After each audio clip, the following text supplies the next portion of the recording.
mean, there's just too much to fucking talk about at this point. I'm trying vertical. I'm trying vertical today because I've been doing the clip farming, and it's going well. The clip farming, I posted 4 clips yesterday. They did pretty well, actually. So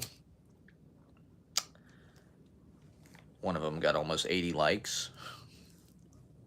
I'm getting a lot of followers. I hit 300 followers on TikTok, everybody. Which, I mean, I had 230 or something, like, probably a month ago, so. I don't know why people are way more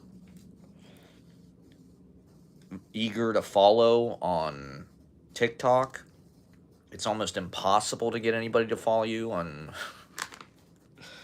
any of the other apps. Particularly because TikTok is, at least for me, it's mostly a For You page. I don't even look at the people I follow. For the most part, I'm not looking at, like, my following. I just look at the random. I trust the algorithm. Or at least I did until the Ellisons bought it. We'll see what happens, but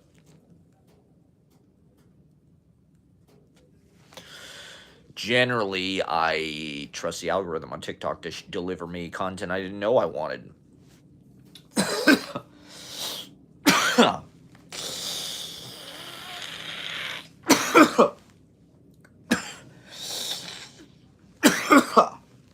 Content I didn't know I was going to love. Is it the equinox, or it's almost spring, everybody?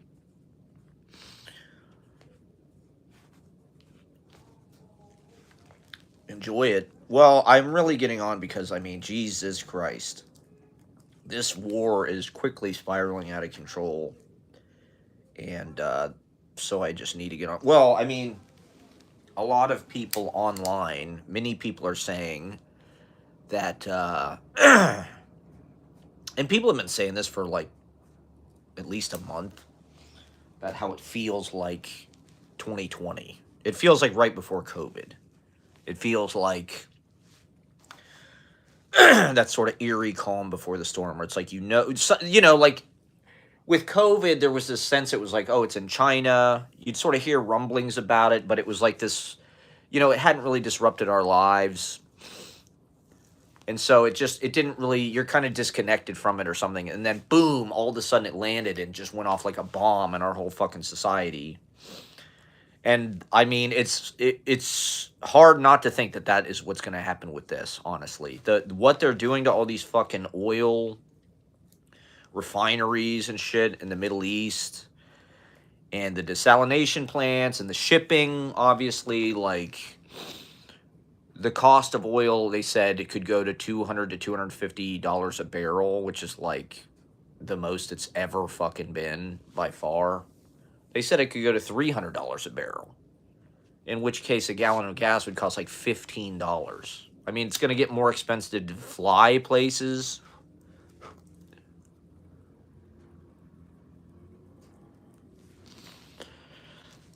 Food is going to get more expensive. And,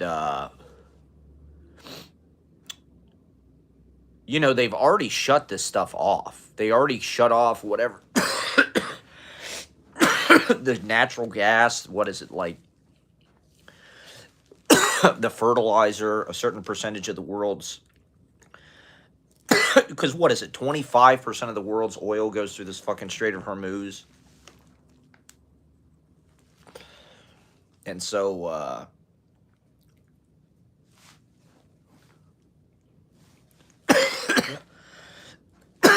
I think for most of our lives, most of my life, the wars that the United States has fought have been really just like scrimmages.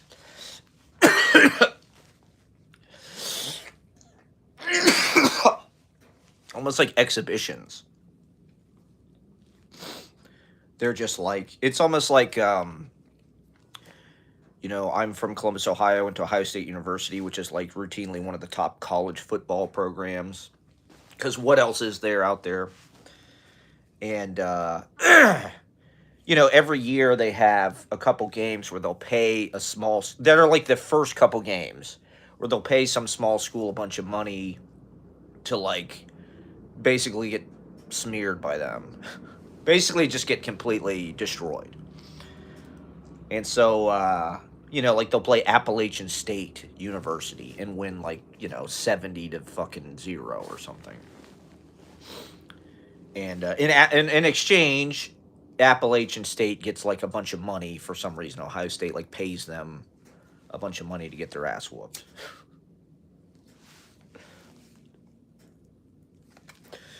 That's kind of how the United States wars felt, where it's like, okay, we're losing. They never really spun out of control, where it's like they probably could have been stopped at any time, right? Like, we probably could have gotten out of Iraq, gotten out of Afghanistan, even Vietnam. We lost, like, right? The United States has never won a major war, is what people like to say. And we could have left at any time. This Iran thing, and I think especially somebody like Trump, who's like, that is the era he grew up in. He wasn't really alive during World War II. He was born right after World War II. So he's lived this life of sort of dissociated, just a different expectation. And so, especially when you hear all this fucking propaganda about how strong the American military is, and you see our defense budget, and we spend $1 trillion, and all the fucking next 10 countries combined don't spend $1 trillion, and blah, blah, blah. So you just think, the United States is this unbelievable, plus all the fucking movies, all the goddamn war propaganda out of Hollywood,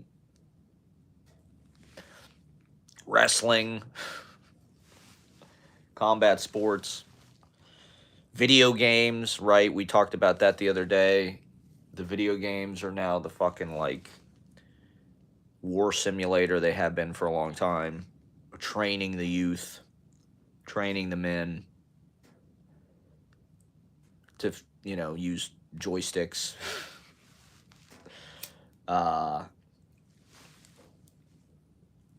And so now we find ourselves in the situation where Trump, he thinks he can just pull out.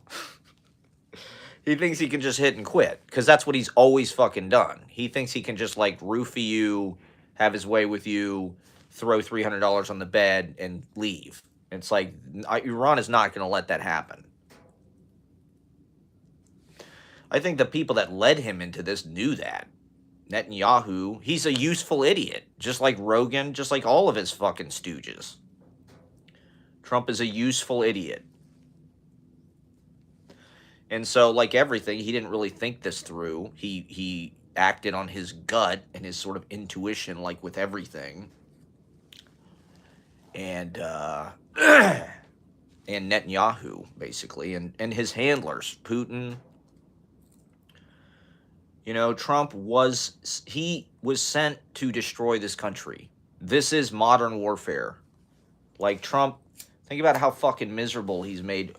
And just think about what happened to this country. Think about where we were in 2014 and where we are now. And what we've lived through. Things like the war in Afghanistan, the war in Iraq, 9/11 even, were not really that much of a threat to us. They didn't really affect our lives. 9/11 affected it in that, like, it created this security state. But the actual event itself was relatively small footprint in a way.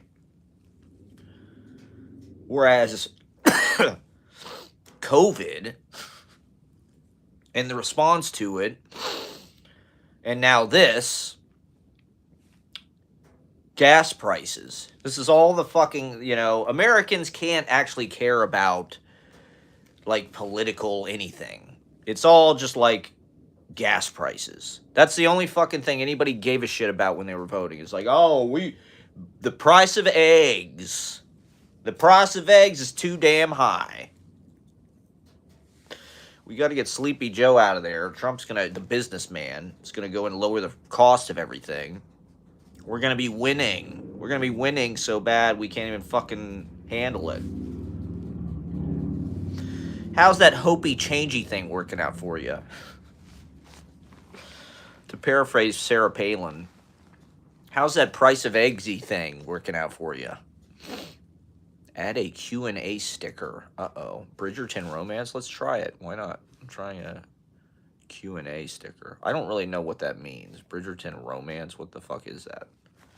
That's a show. I do not watch it. What is it, on BBC or something? It's like Downton Abbey or some kind of like historical romanticy porn for women, which is fine, but maybe I should put it in my chat. Do women, I don't think, do women really watch YouTube live streams? It just doesn't seem like it's their, maybe some makeup influencer or something. I don't see a lot of women like laying around all day watching live streams. It's a manosphere after all. It's not a womanosphere. It's not a vaginosphere. It's a penisphere. And it says something about men. I don't know. They want to be mansplained to. They want to listen. I saw this thing back in the day. The example was in Cuba, but I assume they do this in a lot of places. In these cigar factories, they would have a guy who sits at a table, and all he does all day while the workers are rolling cigars is he reads. He reads the newspaper in the morning, says he reads a couple newspapers, and then he would move on to the classics. Moby Dick or whatever, Don Quixote. And that's like a podcast. That's like a live stream. That's what Clavicular does. They babysit the workers. Or, you're doing physical labor, and so it makes sense to have something keeping your mind entertained. It's a way to, it's multitasking, but it's also like we're trying to learn. I mean, that's why I think, at least for me, I mean, I'm addicted. I suppose that was the point. The pandemic, they wanted to habituate us and just get us hooked on hook on our phones. Men especially are isolated from everybody else. They are incels. They're antisocial. They don't have any, I don't know, they never leave the house. They don't have any money. There's no third space. All they do is sit at home and play the war simulator. Being primed for war, violence. Gun violence. Fucking automatic rifles. Drones.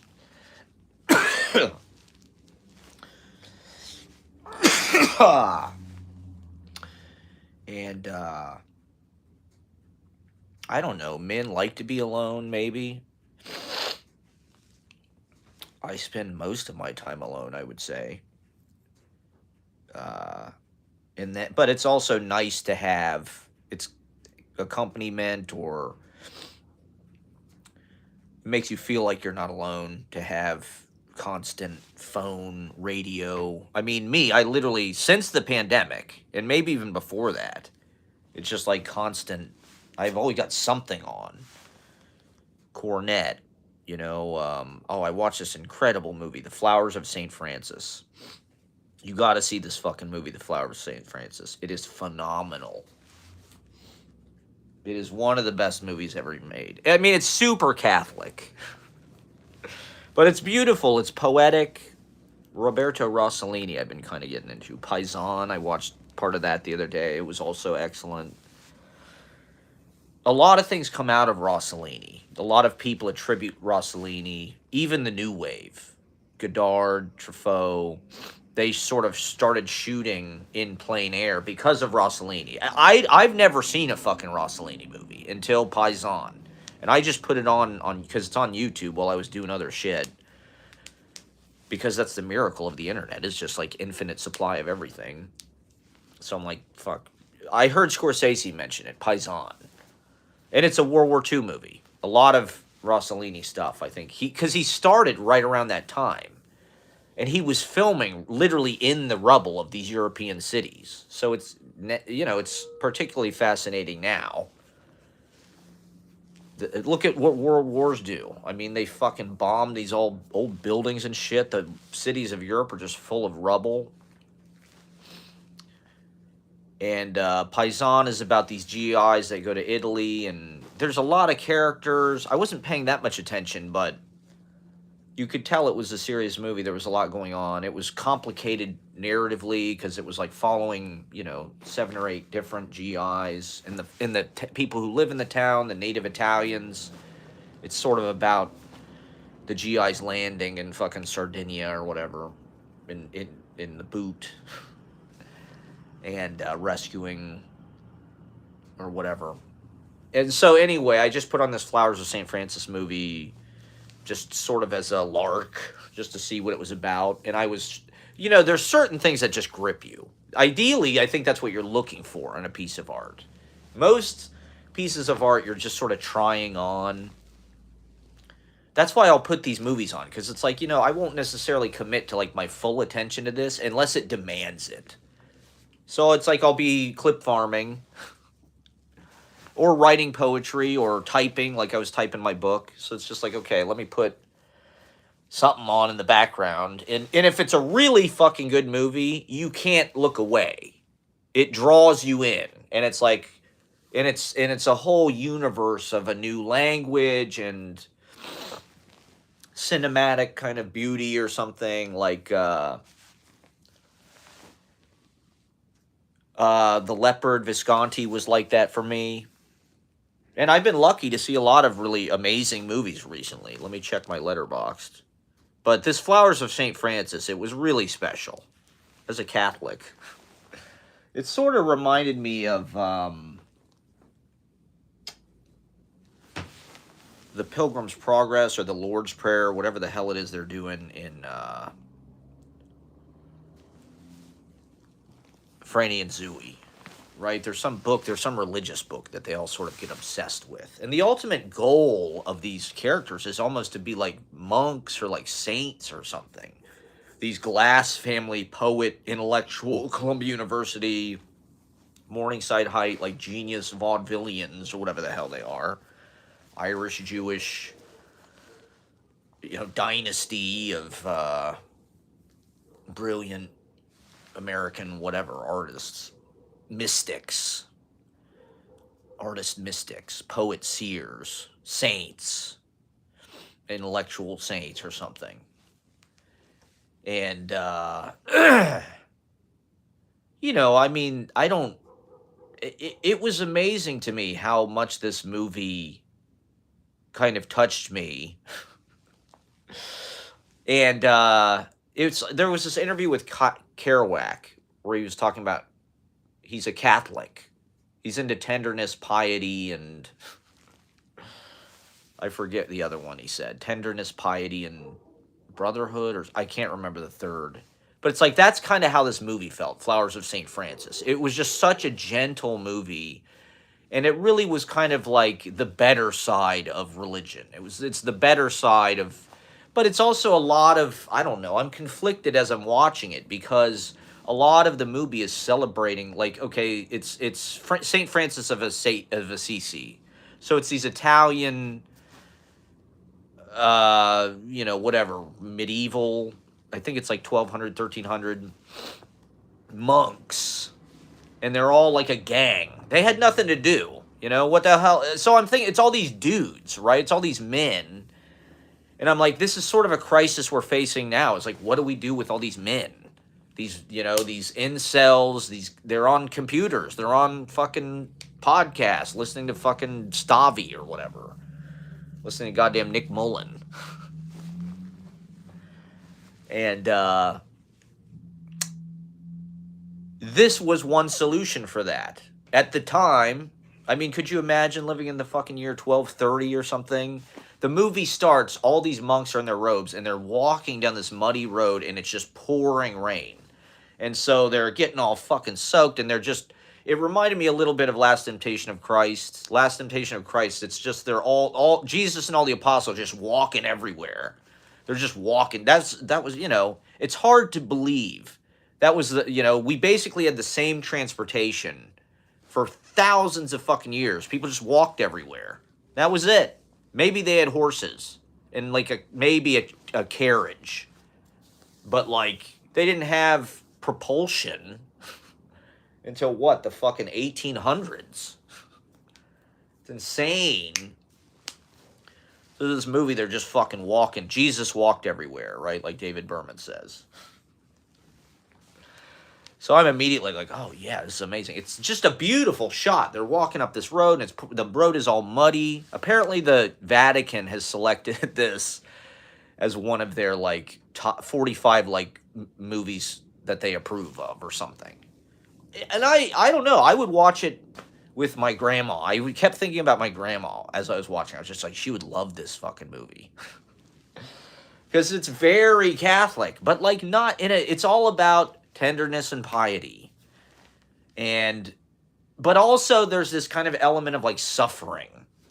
Like not necessarily enjoying the suffering, but like the character the sort of, that's the nobility. They sort of accept that life is suffering, and they live their lives in this more kind of like chaste, selfless, they're going around trying to do good deeds. So the movie's like episodic. It's these little psalms almost, just these little vignettes, beautiful, with these title cards. It starts off with a prayer.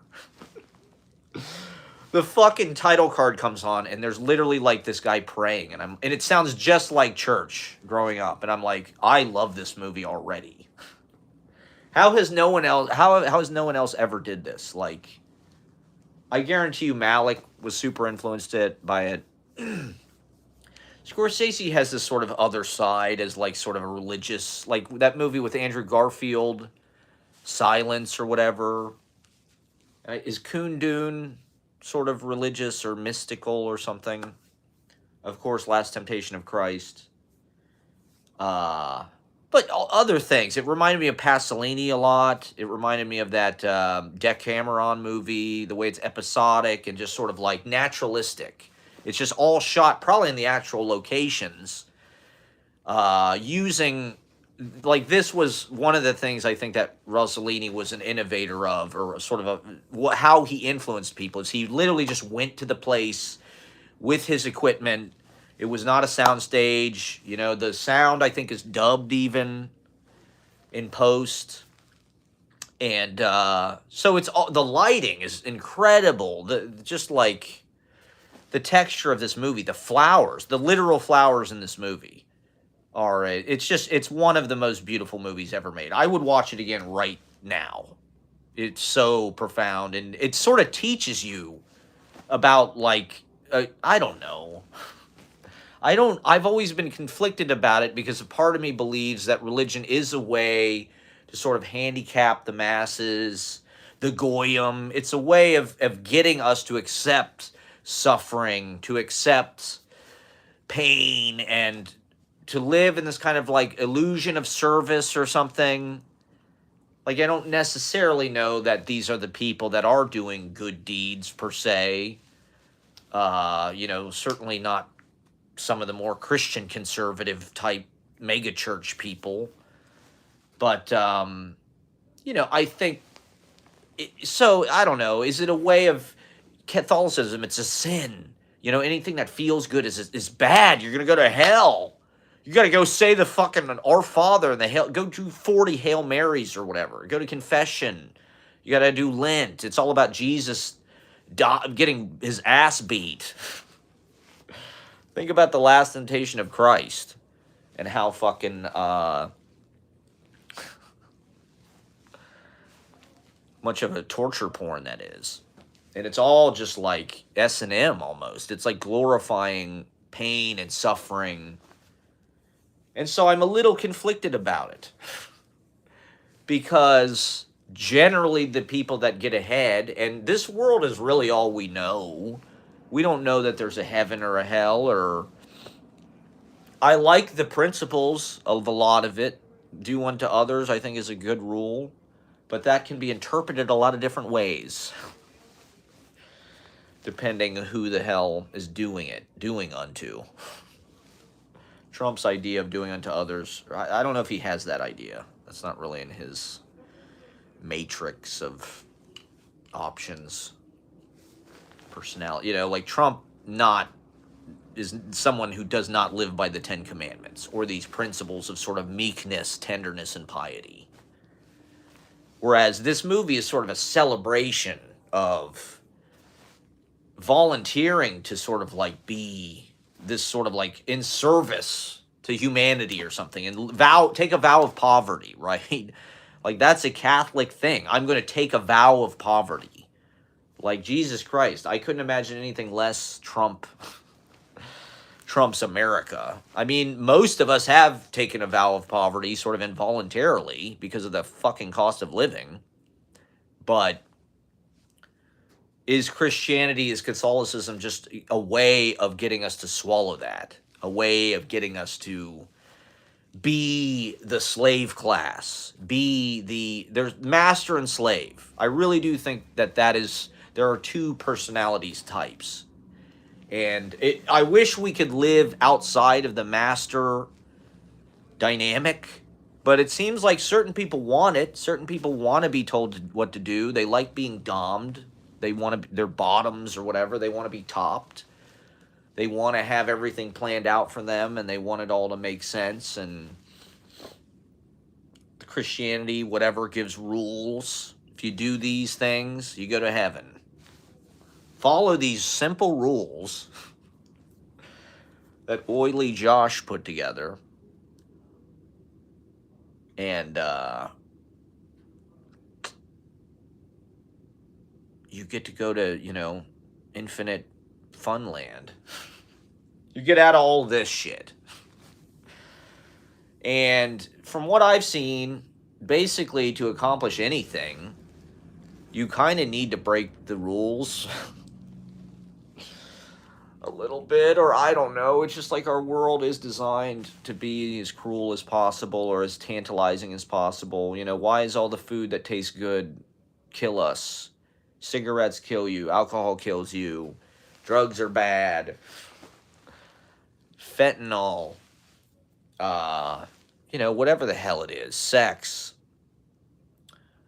Until recently, it was like if you had sex with somebody, they might get pregnant. You might just have a fucking baby without even sort of, now we sort of have a choice in the matter. At least, we did. Until the Supreme Court overturned it. Trump Supreme Court. Look, I'm getting people tuning in. I'm getting people tuning out. Should I change the background? I've got a number of green screens. So, I don't know. Here, let me change it to a nice Catholic. We're talking about Catholicism. And so, I don't know. It just, even as like a person, I don't necessarily think it was like some kind of brainwashing or patterning or something. Like, just watching this movie, I felt like this is already, as much as I try to be like, a confident, self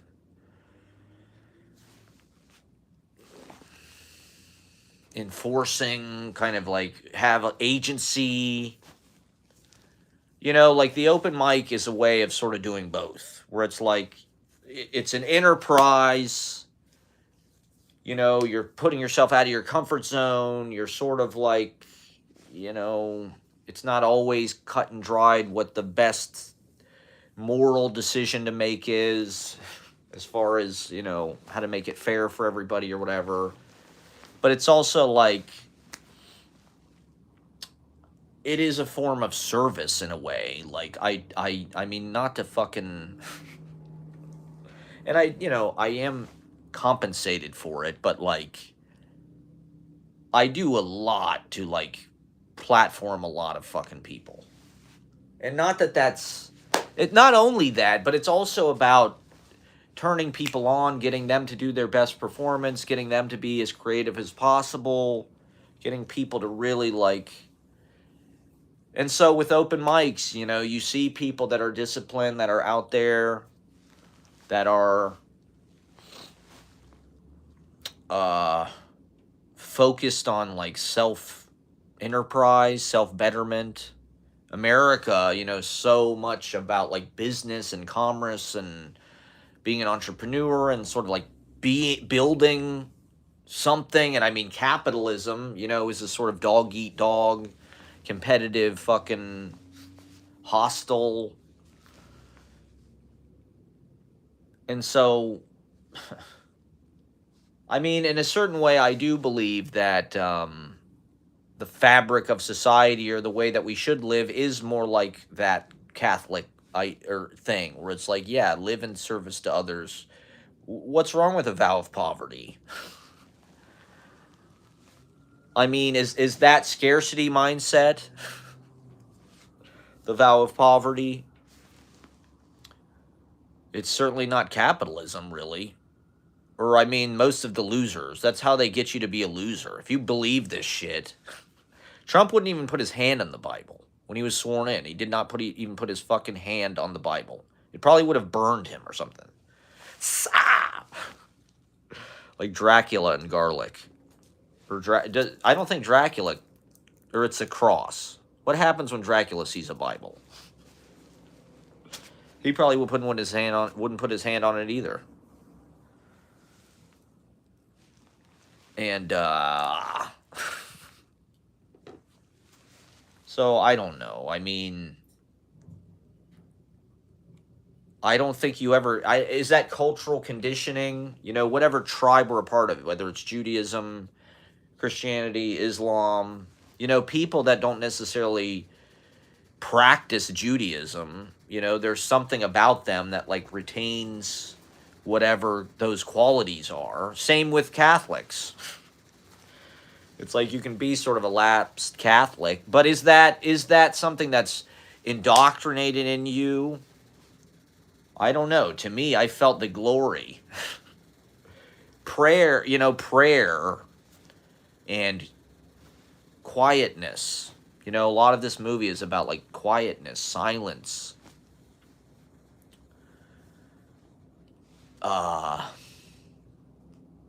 Meditation. Is Dante from Assisi? I feel like Dante is like just after all of this kind of this energy, and because it's a true story, St. Francis and all his posse. Like I said, these guys had nothing better to do. If they weren't following, it could be worse. They could be following fucking Charlie Kirk around, which is what's happening now. The modern fucking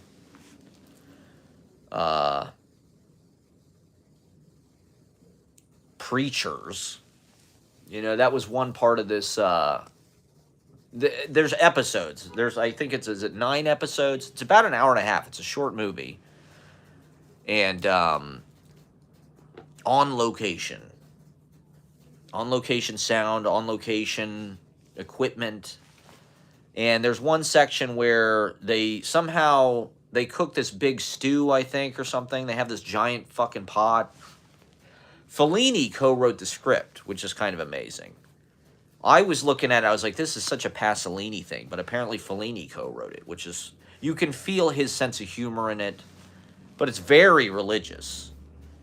Fellini stuff always has like a religious aspect, but it kind of becomes scandalized. 8.5, or is it 8.5 or is it Dolce Vita? Dolce Vita starts with them flying the statue in, which is an incredible kind of religion. It's an image about the commercialization of religion or something, the modern corporate Catholic, whatever religion.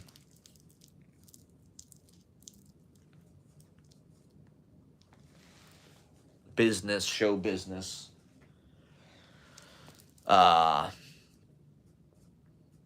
Dolce Vita, yeah, so it becomes more, he sort of goes more into his indulgences, it feels like, in a way. But this movie, I mean, it's probably, maybe I just like movies about sort of holy, and I guess in a very pretentious way, I do conceive of my own life in that way, I think. Like, I know that's probably the most pretentious thing you can say, but like The Apostle, right? That movie with Robert Duvall. That's one of my all-time favorite movies. And it's about this preacher who gets kicked out of his own church, so he goes and he starts another church. I could start these churches in my sleep. Give it to me, peace. Give it to me, peace. So he's this sort of like charismatic,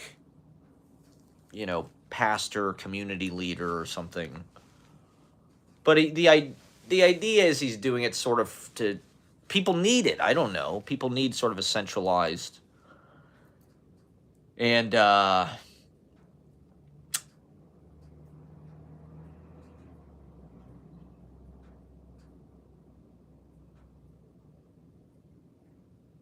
mean, nobody's fucking watching anyway.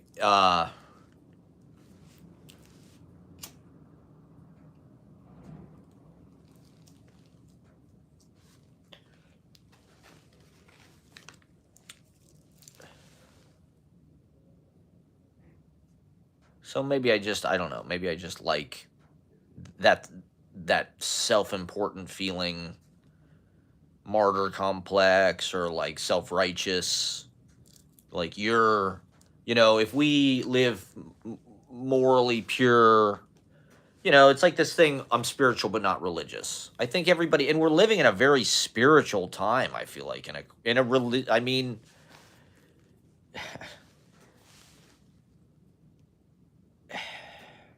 that does feel like the highest thing as human beings we can sort of do. Even like art, like music. There's something about music, like the greatest music has this kind of like spiritual quality. And in a certain way, maybe that is the most spiritual thing most people, that is the church now, in a way. But the church always had music. The church was always sort of an open mic. It was always sort of, sermon, which is sort of like a stand-up comedy routine. Readings from the fucking liturgy, which is like reading poems. And then songs. The band, the organ.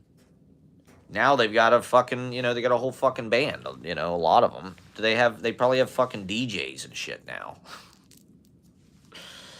DJ Jesus Christ. DJ Holy Ghost. What would your Catholic church DJ name be? Look, do you want these kids to go back to church or not? Get Danger Mouse in there.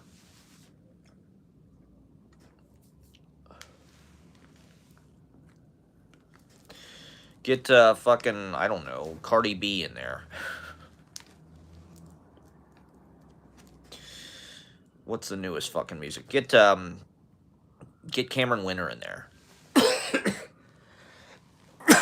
I mean, Cameron Winter, those fucking Carnegie Hall concert and shit, that thing definitely had kind of a sacred dimension, the way people treated it.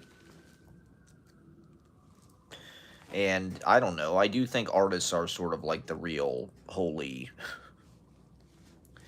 It's a dimension you don't necessarily hear too much about in poetry.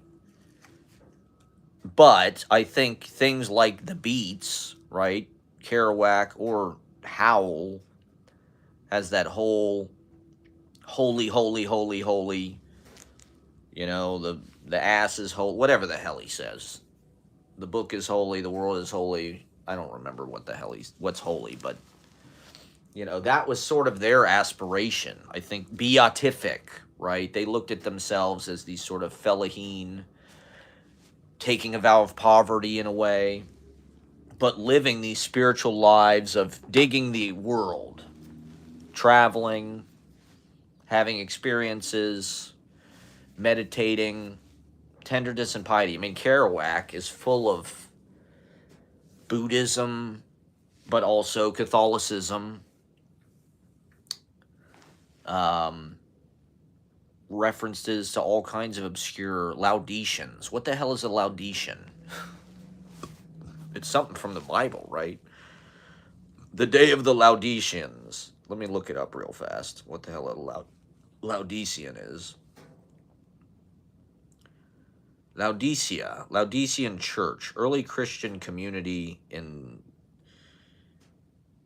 the Roman province of Asia, one of the early centers of Christianity. The church was established in the Apostolic Age, the earliest period of Christianity, and is probably best known for being one of the 7 churches of Asia addressed by name in the book of Revelation. So maybe that's what he's talking about. The day of the Laodiceans is the end of days or something. I don't know.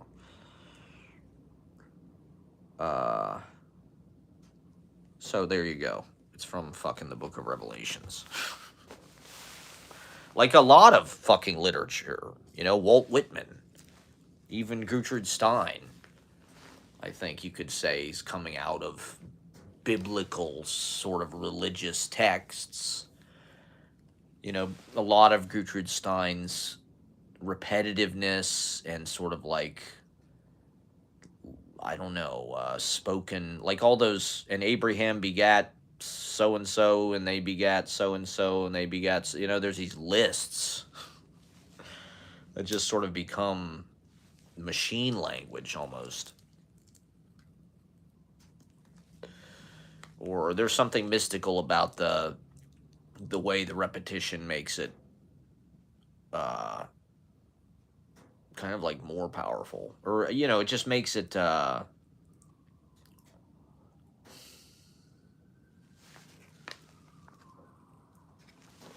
a sameness to the aesthetic that makes it seem like a glitch or something almost. It becomes like more visual, it becomes more simplified, more drone like.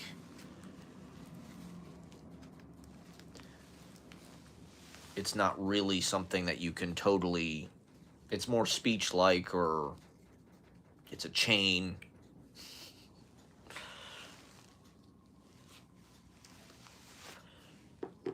We're live. We're clip farming, goddammit. I'm trying vertical. We're vertical scripted. I had the idea for fucking scripted short form video fucking 10 years ago, over 10 years ago. Just write little scenes and put them on Instagram. That's where the audience is. Why not just put your fucking movie right on Instagram? I just didn't do it because I didn't want to annoy everybody. Now there's all these vertical scripted like soap opera things. I see them on TikTok. They look like porn movies. But of course there's no porn. There's no sex or anything. There's nothing obscene. They're probably, I don't know. So that's the future of fucking show business. Make it anywhere. You can write a real movie and make it anywhere. It's like, do we need another fucking movie about New York?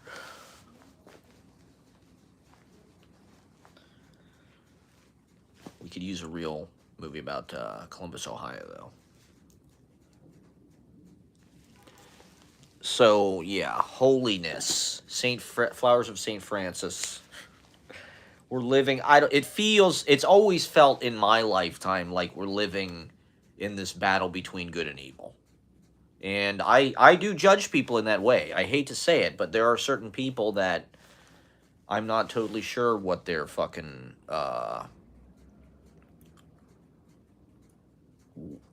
what side they're on. There's a dark side and there's a light side of the Force. That's not to say that both sides, maybe they're necessary. You know, this Trump thing, it's part of the astrological cycle, the fire dragon or whatever. What the hell did people think was going to happen? All these fucking refineries, fucking Hiroshima shrouds of fucking fire plume. That's good. That's a good fucking... Supposedly they set like the world's largest fucking oil fucking refinery or something on fire. I don't even know. Some giant field. We are getting a very suppressed version of what the fuck is happening. We really are not seeing... I mean, they own all the fucking media now, right? This is part of the reason why they consolidated it behind Larry. Because, they want to control the narrative on this and not let people know what the fuck. They don't want them to see the coffins. And they don't want them to see the fucking what's going on, whatever the hell's going on in Tel Aviv. or all over the Middle East, where Iran has just got them kind of by the balls. It's got the world by the balls. The Strait of Hormuz is like the nutsack. No, it's not. It's more like, I don't know, the pussy. You grab them by the pussy. But they have it. Iran wouldn't grab them by the pussy. They are more like, they've got us, and they're like, "Ah!" I mean, I've seen it, okay? I dated a Persian. Okay? I've seen it. I've gone toe to toe. I've literally had sort of like a physical altercation with an Iranian man, sort of. Not an altercation, but a brief sort of like, you know. Much love. Much love. We love the Persians. I fuck with the Persians. I don't know why. They're awesome. They're great people. And maybe this is necessary. Somebody's got to give the United States its fucking medicine. Maybe in the long run, not to be fucking... I mean, this is horrible. It's going to be really horrible. We don't even fucking know. They said America's not going to be good again until the 2030s. That's what the astrologers are saying. The early 2030s is when it's like going to turn around. And so maybe America does need to like shrink. Maybe the dollar needs to, maybe they do need to crash it for real. No bailouts. The dollar needs to crash. Well, I mean, we're the ones that are going to have to suffer. Unless I mean, maybe it'll be like the Great Depression and like we immediately just get some kind of FDR style thing. That is what happened in 1929. We are in a 1929-ish. It's 1929 meets 1861 meets 1776 meets 1941 meets Vietnam meets Iraq meets Afghanistan. It's all in there, folks. This is it. Trump is really delivering on the ultimate fucking orgasmic death. I really gave you a show, didn't I? I mean, I really fucked this planet to death, didn't I? It was fucking awesome. They fucking loved it, the pigs. They're so stupid, isn't it amazing? These fucking stupid people. Showtime, folks. And luckily I'm old enough. I don't think I could be drafted. I don't think I'm useful in any way. Let me turn this down. Okay. Oh my god. Oh shit. JFK Jr. died, and RFK Jr. is the fucking head of whatever. Is he the Surgeon General? He's the head of health. I don't know what the hell is. Does he do what Fauci does? He's the head of the Department of Health or something? Aha, I don't even know. He's a psycho, clearly. He's unleashed the inner psycho. That's the world we live in. JFK Jr. dead. The hottest guy ever to, in the last 50, 70 years. Ay. I see all these comments by women that are like, I saw a handsome man once 3 years ago. My mom and I still talk about it. Men are just not handsome. What happened to men? They're not handsome anymore. It's like, they all got fucking fat. I hate to say it. They like fucking encourage this like beardo, beer drinking fat guy culture. Just get a bunch of tattoos and grow a beard, and it's like you're some badass like masculine dude. It's like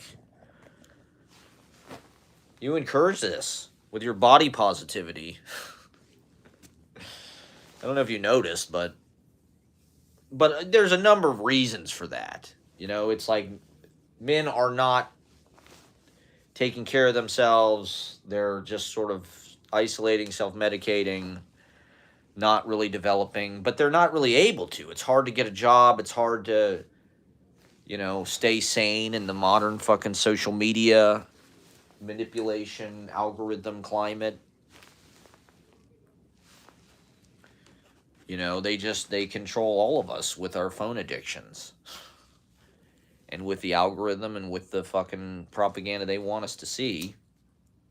I mean, TikTok is still pretty subversive, I gotta say. Like, I mean, it's a little bit nuts. I see shit from the White House that's crazy. You know, these hype edits with all these fucking movies and shit, like it's Top Gun, and it's like a supercut of every fucking war movie ever made. It's like, that is sick. That's sick. You know, it's like, this is unprecedented. There's never been this kind of, like, encouraged psychopathic, like, glee. You know, like I was saying, they said Mattis was, like, this incredibly well-read. He had 7,000 books in his house. He was sort of like self-taught. He would just read all the fucking time. And if you listen to Mattis, he's like this kind of, you know, even though he's a fucking military general, now it's like, it's tasteless. It's incredibly tasteless. How would I describe myself? In what way? How would I describe myself? Oh yeah, I just wrote a poem. Here's how I describe myself. Short, fat, bald, old. And poor. And poor. That's how I describe myself. Short, fat, bald, old, and poor. Chopped. Chopped and unk. I'm unk maxing. I'm unk maxing, everybody. I'm chop mogging. I'm unk maxing. That's how I describe myself. Much like the United States of America. We're going through a very chopped and unk period. Things are about to get real chopped and unk. Let me communicate it to Gen Z in ways they can understand, okay? Shit is about to get chopped and unk. Unlike we've ever seen before. Remember how, you know, skibbity toilet the pandemic was? This is gonna 6-7 the fuck out of that. Do you understand now, Gen Z, why it was a mistake to vote for Donald Trump because he fucking danced to YMCA with his arms? Because he was on fucking Theo Vaughn. Oh yeah, we're gonna bomb him. We're gonna bomb him. It's an excursion. It's just a little excursion. It's just an excursion. We're gonna grab him by the pussy. We're gonna kill him. We're gonna go. We're gonna kill a lot of people. I mean, a lot of soldiers may die.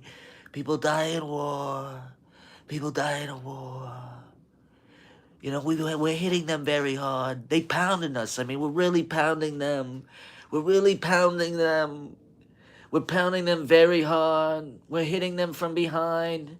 We're tapping that ass. We're hitting that shit. We're hitting that shit. I mean, we are butt fucking Iran. We are really butt fucking them. I mean, we are butt fucking them. I mean, we are not using Vaseline. We've taken the Vaseline. We're child raping the Iranians. We're Epstein Islanding them. We're eating their child faces ceremonially on the yacht with George Bush. We're killing them. We're killing the children. I wanted to kill the children. I wanted to kill them. I wanted to eat the children. I wish I could have eaten their blood. I need the adrenochrome of the children. We need to nuke the children. It's how I could... Cialis doesn't work anymore. The samurai pills I bought at the deli. They don't work. They don't work. Nothing's working. Nothing's working. How am I gonna fuck Kristi Noem? How am I gonna fuck, that blonde one? Whatever the fuck her name is. Who gives a fuck? I'm getting Bill Clinton in the goddamn Oval Office. You thought what Clinton did was bad. I am really fucking these women. I'm fucking these women and children in the Oval. I mean, it's really unbelievable. Really pounding them. I mean, you thought Monica was fat. She was fat. I'm fucking the I've got these hot Mar-a-Lago babes. We're fucking the children. We're killing the children. Shadow ban me. How am I shadow banned? Trump is the fucking leader of the free world. We're gonna kill the children. The Jews told me it's Israel, it's the Zionists, we love them. Kushner is fucking my daughter, so I get to fuck my daughter if I bomb Iran. I mean, it's a deal we worked out. Jackie Mason, I'm Jackie Mason.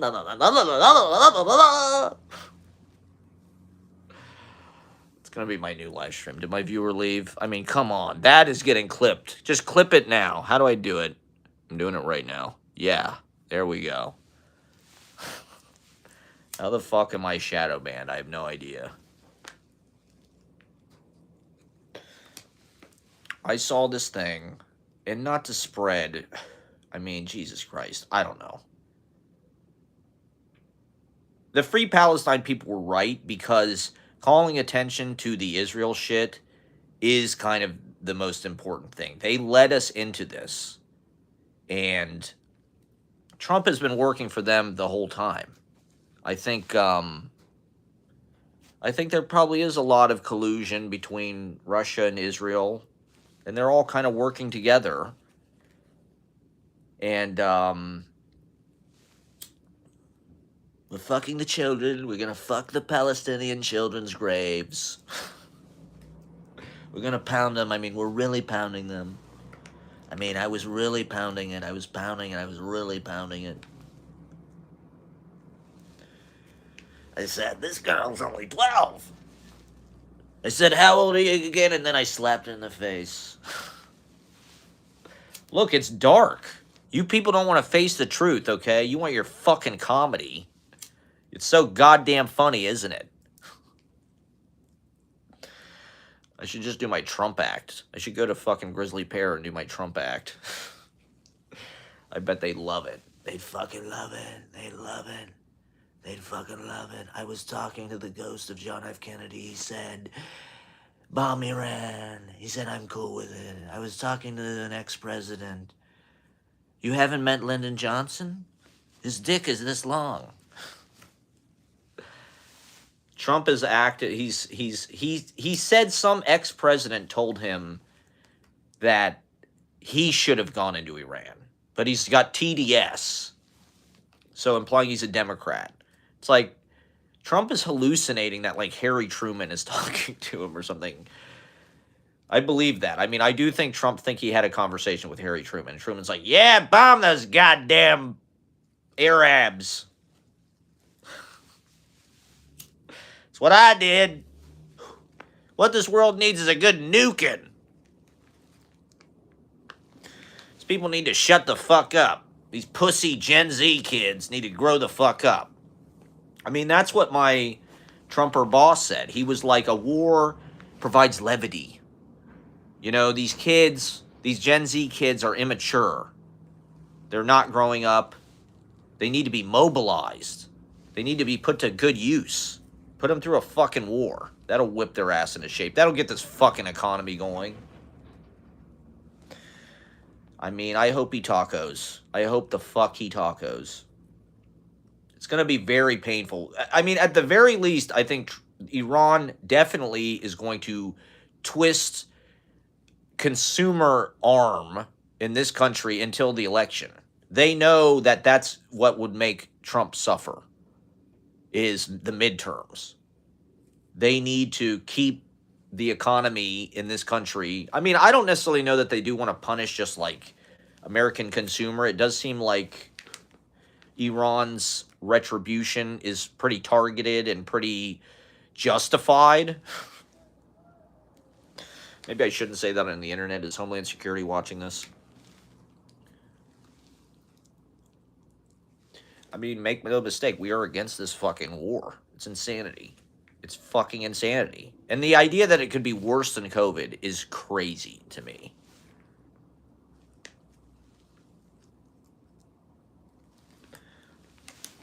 Like,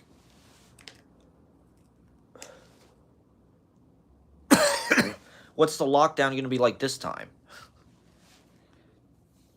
It's just weird to think that, like, we're almost, like, prepared for it.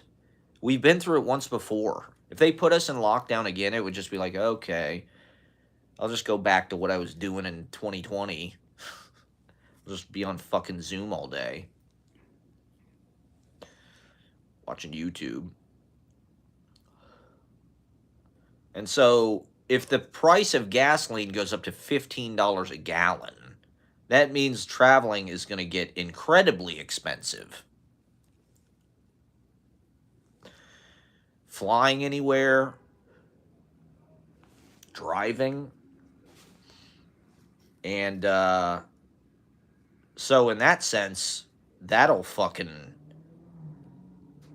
bring our society to a fucking standstill, just like the pandemic, where nobody was going anywhere. But like with the pandemic, there was still material abundance. Actually, there was a stimulus package, and partially I think it was to encourage people to just order shit off the internet. Just start getting used to living on the internet. Get used to just staying home and watching it all on TV. Just watch the show until you die. Until you're part of the show, just watch it. It's great. It hasn't personally affected you yet. You haven't been killed in a mass shooting. You haven't been deported. You haven't been killed by ICE. You haven't been drafted. Not yet.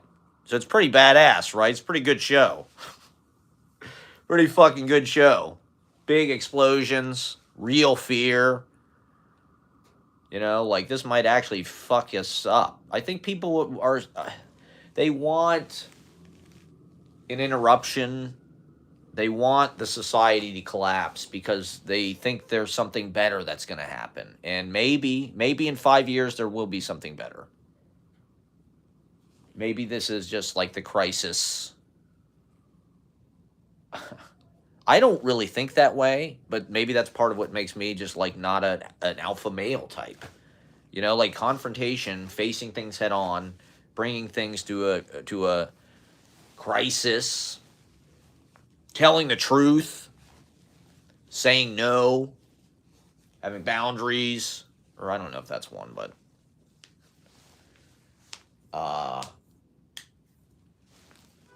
master and slave. Trump, master, boss, the apprentice. You're fired. You work for this billionaire fucking real estate magnate, tycoon, self-made, what bullshit.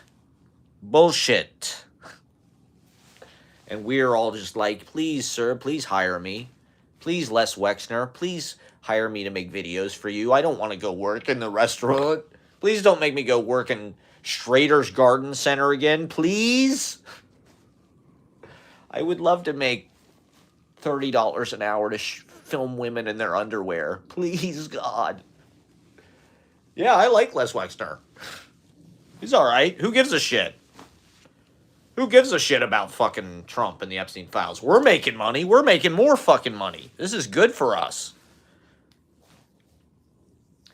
I got fired from Limited Brands because I grew a beard. When I was always extremely awkward on the sets because I just didn't really know how to fit in. I was nervous. It was my own insecurity, I guess. But we were outsiders. I just thought I was going to get fired at any time. And so when Trump got elected, as you know, as followers of my vlogs may remember, I had a giant beard and long hair, like Jesus. Or I don't know. It just felt like, in what way I need to just let it flow. And in what way can I sort of indicate my dissent? And so the Limited people hated it. And because I think they just liked me because it's like, this guy's kind of cute, whatever.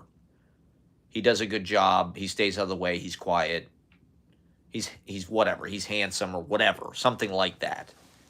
And then when I grew a big beard and had a ponytail and shit, it's like, oh, who's this short fucking grody, like, hippie? Like, get this guy. They told me I needed to shave my beard or else they'd fire me. And so I did not shave my beard. Because fuck them. That was my way of, like, saying fuck you. I'm a holy person. I'm a soul man, okay? I don't give a fuck. I don't give two shits about you or nobody else. I don't know. I do. Maybe it is naive. I mean, do we get rewarded for being good? And what is it to be good? You know, a lot of people who achieve great things maybe are insensitive to other people, or they, I don't know, there's a lot of demons, there's a lot of, ways that we lash out, and there's contradiction.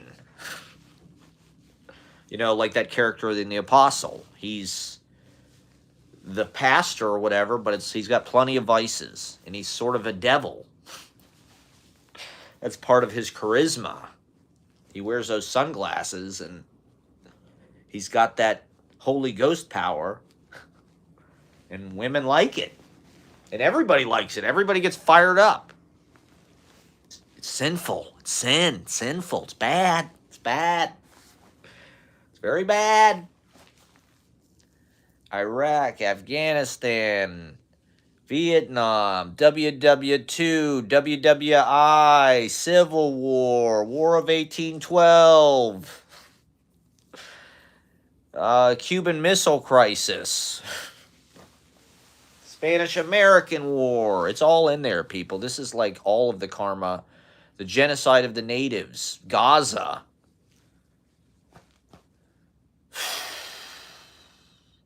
The issue that I have with the Free Palestine is a lot of the people just sort of like parrot this phrase as an indicator of this one issue, and it was used as a wedge issue, specifically targeting the Democrats. And the truth of the matter is, if you actually cared about Palestinians, and not only them, but every fucking buddy else on the planet, as we see now, the only option during the last election would be to vote for Kamala Harris.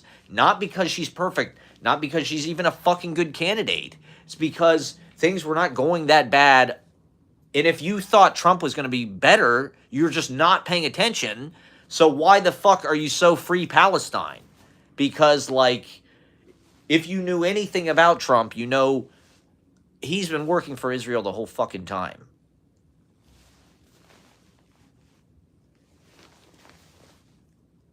He is one of them. He's more or less culturally Jewish, I think, in a lot of ways. He's like a mafia. He's just every New York Italian mafia don, finance, whatever, real estate slumlord, racist, Vince McMahon. And so, yeah, absolutely Free Palestine. Absolutely. But, like, think about them. You know, like, now there's going to be ethnic cleansing, and they're going to turn into a fucking casino. They're going to turn into Atlantic City. Like, good job. Good fucking job. And yet they want to act like they are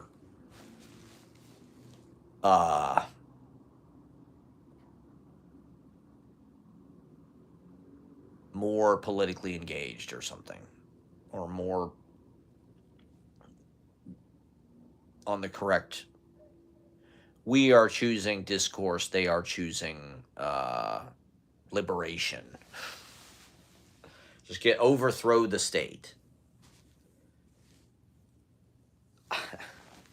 Maybe there could be, I would say best case scenario, we could have something like FDR's America as far as socialism goes in this country. Sort of like a somewhat woke FDR style big government socialism. Healthcare, Social Security, government housing, welfare, paying people to make theater, paying people to make poetry, chapbooks. But, without the dominance of the petrodollar or whatever, will we have the same ability to spend money? I don't know. I would say best case scenario, this causes us to, decrease our military budget. I doubt if that'll happen. They'll probably increase it. Well, they already want 200 billion, right? That was the big ask today. We need 200 billion to fight this war.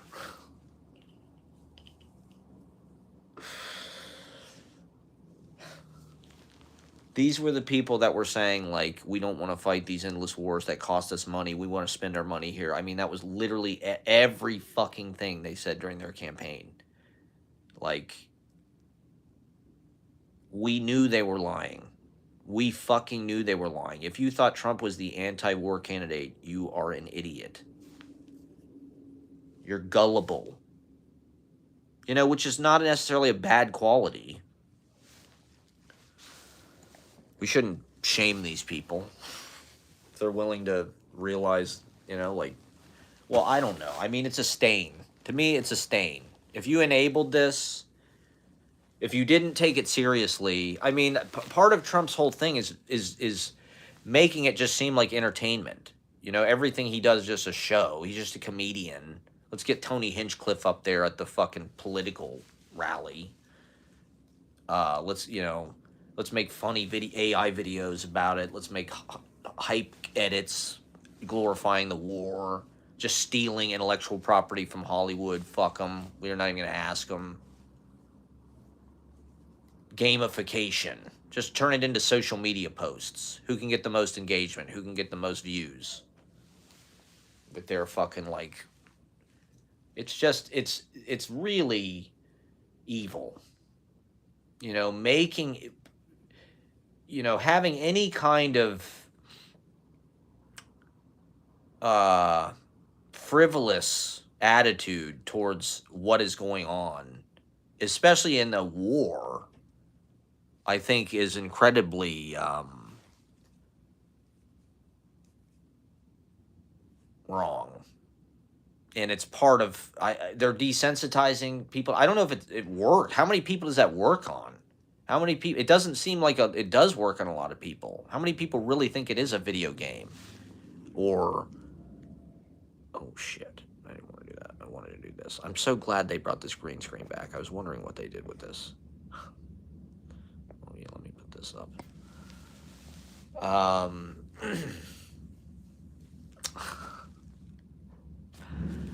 God damn it! And making like light out of it, making like these antagonistically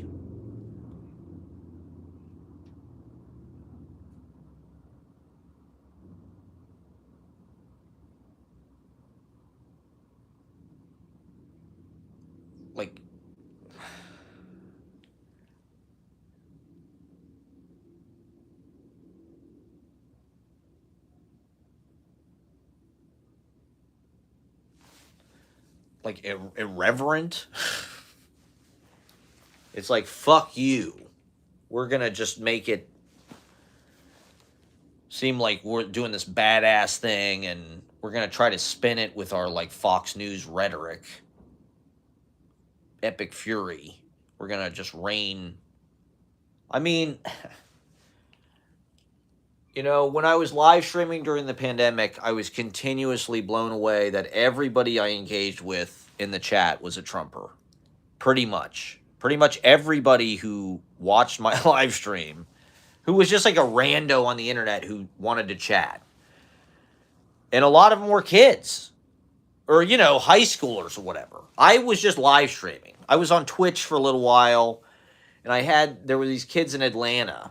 Because that's who's on fucking Twitch. You know, this is what fucking kids do. You know, they're not watching fucking legacy media shit. They're watching Twitch. They're watching fucking Clavicular or whatever.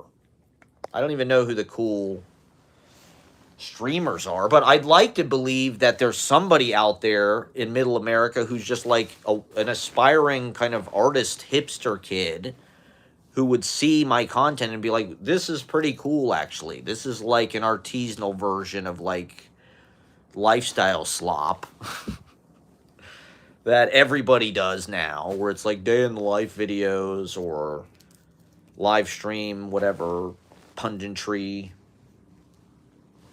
I'd like to believe that, you know, but But it's like all these kids are fucking Trumpers. These kids that go to high school in Atlanta, Georgia, who liked my poetry, they're all Trumpers. That is how effective the Trumpaganda was, and all of the meme warfare was like these. It was cool to these kids. Trump was definitely like, his brand. They didn't have the critical thinking skills. They didn't really understand enough about our government or like history, because anybody who like, a lot of comparing people to Hitler has been a part of our political strategizing for as long as I've been alive, especially during Bush era. But people compared Pat Buchanan to Hitler. I remember when Pat Buchanan won the fucking primary. I think he won New Hampshire or Iowa, whatever the first primary was, in like 96. And people were like, Pat Buchanan is a Nazi. This is really dark that Pat Buchanan won this primary. And it's like he didn't even get the nomination. But people were freaking out because it was like Pat Buchanan was like this fucking extremist Nazi. People were comparing him to Hitler. Maybe not Hitler, but, they definitely called him a Nazi, or he was like anti-Semitic, I think. And, but George Bush definitely did things that were fascistic, you could say.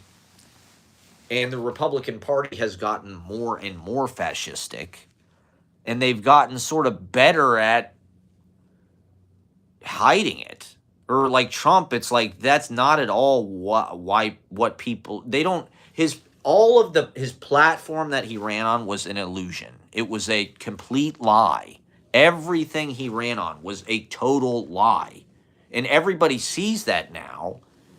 And to his base, in a way it doesn't matter because he's a lame duck and he's not really sort of running for re-election. He's just trying to take over and become sort of like the dictator and crash the whole thing and just grab it by the pussy. And it's sort of working. I think all this stuff will work to his advantage. All of this chaos, if we get, if there's escalating hostilities, if there is some kind of really bad black swan event, God forbid, on American soil with these sleeper cells or whatever, God forbid, let's pray that there isn't. But, we picked the fight with them. We definitely hit them first. Let's just say. But he's saving us. He's saving us from a nuclear war. By causing a nuclear war, he's preventing a nuclear war. Don't you get it? It's like, it just drives you nuts because these people, this was their whole, even people that are incredibly like, hostile assholes like J.D. Vance or Marco Rubio or all of them. They ran on this platform like, we're anti-war. These wars that we started were like really bad. These wars that the Republicans started were the biggest mistakes. And we're not going to get into another forever war in the Middle East that just drains all our money. We're going to spend our money here. We're going to improve America. We're going to make America great again. And what is the first fucking thing they did? First of all, they stripped the federal government. They purged the government. It was systematic. They got rid of the generals who weren't going to be loyal. They got rid of everybody who wasn't loyal. They got everybody who's the opposition. The court is 6-3 in Trump's favor. It's checkmate. Honestly, it's checkmate. They've won. The Republicans have won the federal government. At least until everything collapses and people really suffer and either there's some kind of uprising.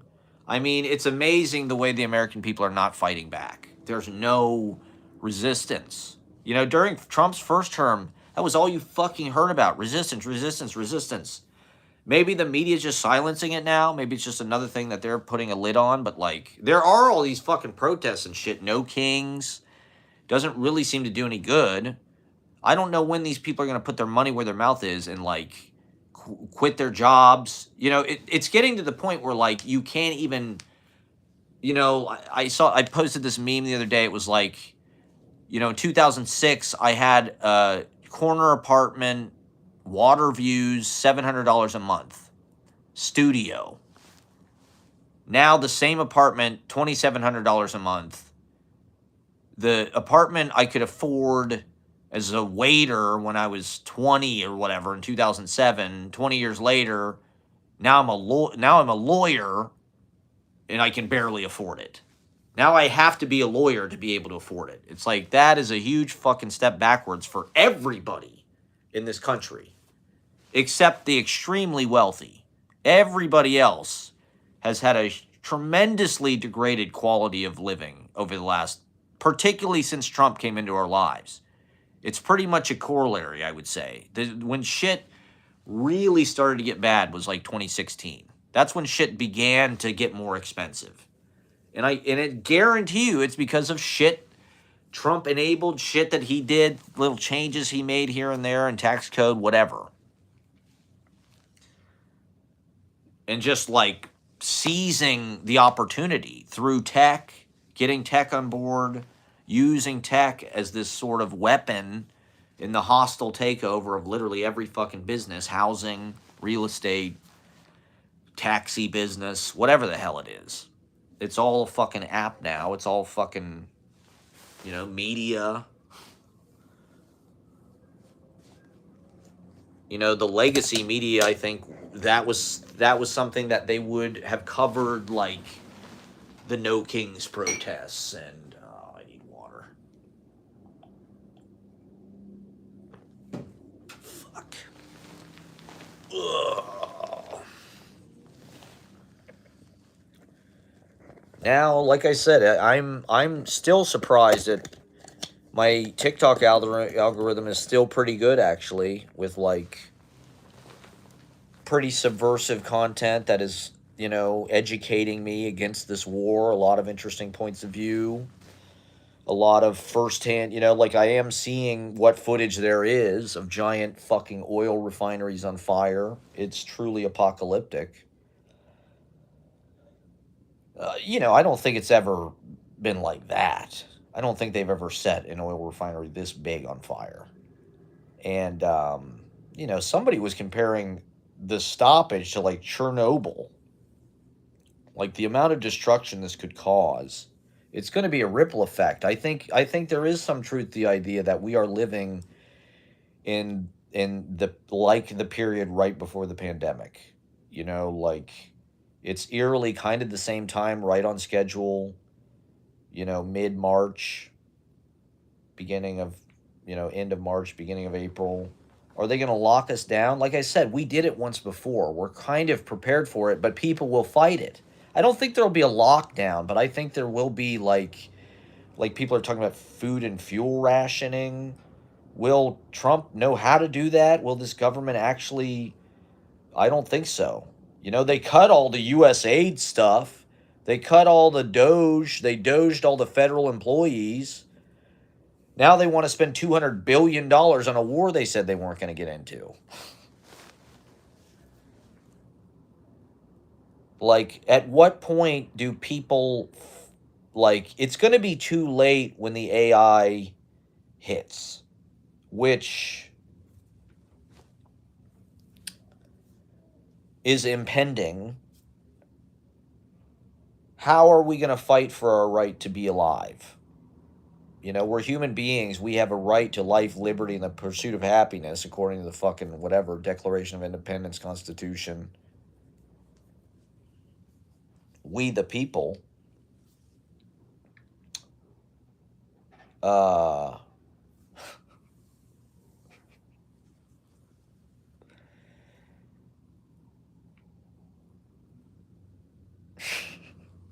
oh my God.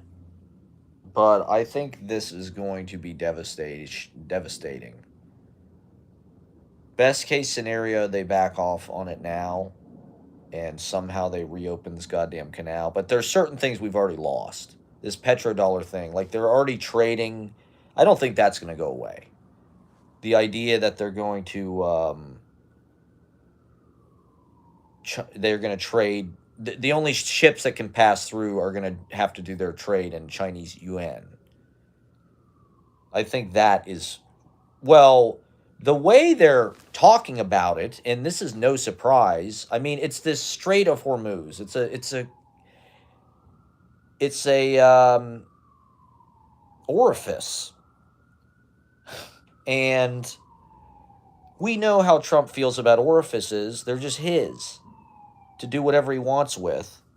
And that is the way it seems like they're looking at it, is like, hey, we need to get these other nations in here to go in with us and just take the motherfucker, just grab him by the pussy, move on him like a bitch. You know, if you're the president, they just let you do it. I think that's what he wants to happen.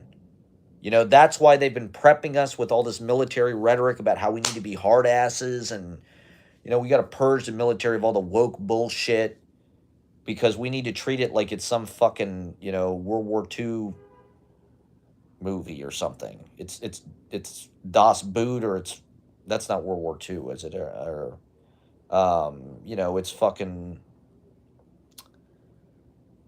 the Dirty Dozen. Trump thinks it's like the fucking Dirty Dozen. Just get Jim Brown in there and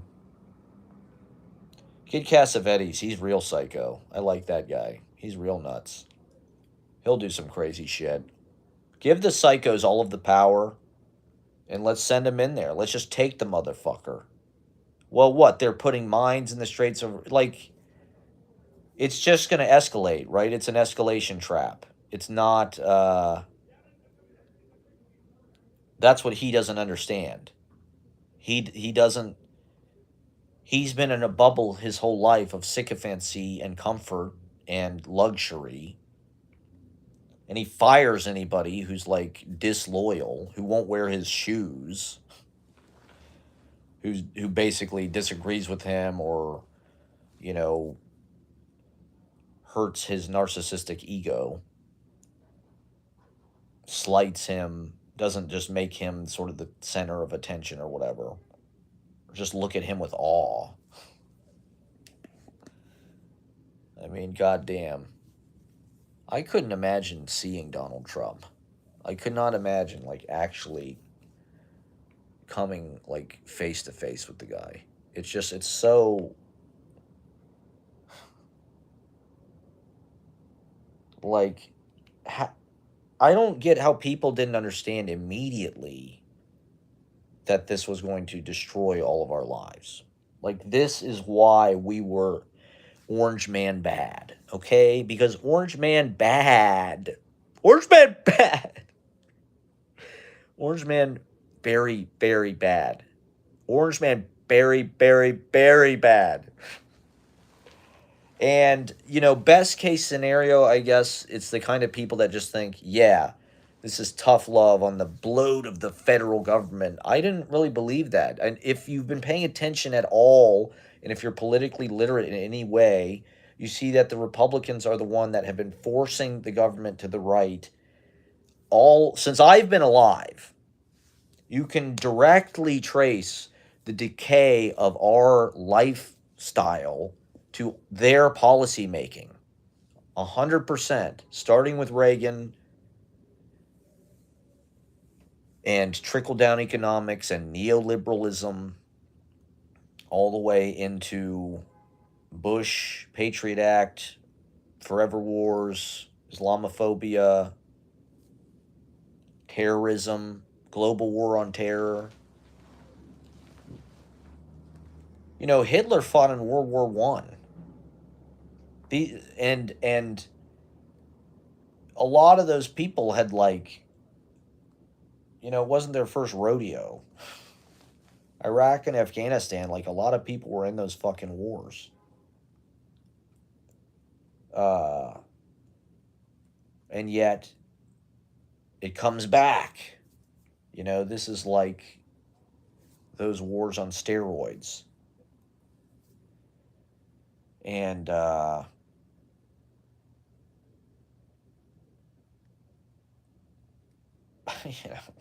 the way he's trying to drag these NATO countries into it is so blatantly. I mean, everything the guy has done has been treasonous. You know, just because he's destroying the system he's had, we had, people don't understand the importance of the system we had. You know, I mean, maybe it's propaganda, but in my brainwashed understanding of history, you know, American democracy was sort of a unique new thing that allowed, and you know, it sort of coincided with the Industrial Revolution and capitalism, which I also think is part of why it worked or something, or why it's lasted this long. Because America has a lot of, I don't know. Maybe the innovation goes hand in hand with the uh, government and what the government enables, freedom of speech, freedom of the press, you know, whatever. Well educated populace. You need a well educated populace to have a democracy, or else shit like this happens. It's never happened. And maybe our system will recover. You know, maybe we will have midterms. Maybe the Democrats will win. Maybe they'll win the Senate. That is the best case scenario, I would say. Maybe this war does escalate, but best case scenario, we have midterms. Democrats win everything and start to put the brakes on. I would say that is a best case scenario. And, you know, if the cost of everything explodes, people can't eat. I mean, we've never faced that in our lives. We've never, like, even during pandemic. In the pandemic, they kind of bribed us with these checks and all this stimulus money. People were spending all this fucking money. They never had that much money. Going to, you know, traveling around, ordering shit off the internet, having it delivered by people in masks at the Ring camera in the door, the doorbell cam. And so it was kind of the opposite of like people were starving. It was like, yeah, there was a little bit of a run on shelves, but it wasn't like there wasn't food in the fucking stores because there was no oil. Like, the cost of things sort of went up a little bit, but housing is what really went up because it's tied to real estate value. This is something I've talked about at length. The two should be separate. You know, like, the real estate value is way overpriced. Iran, if you're listening, do something to crash the real estate value in this country. Hit us where it hurts.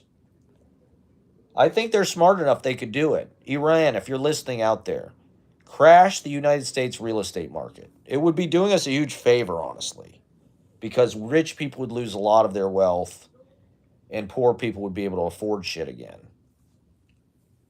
Like during the pandemic, that's essentially what happened during the pandemic, is the real estate market crashed.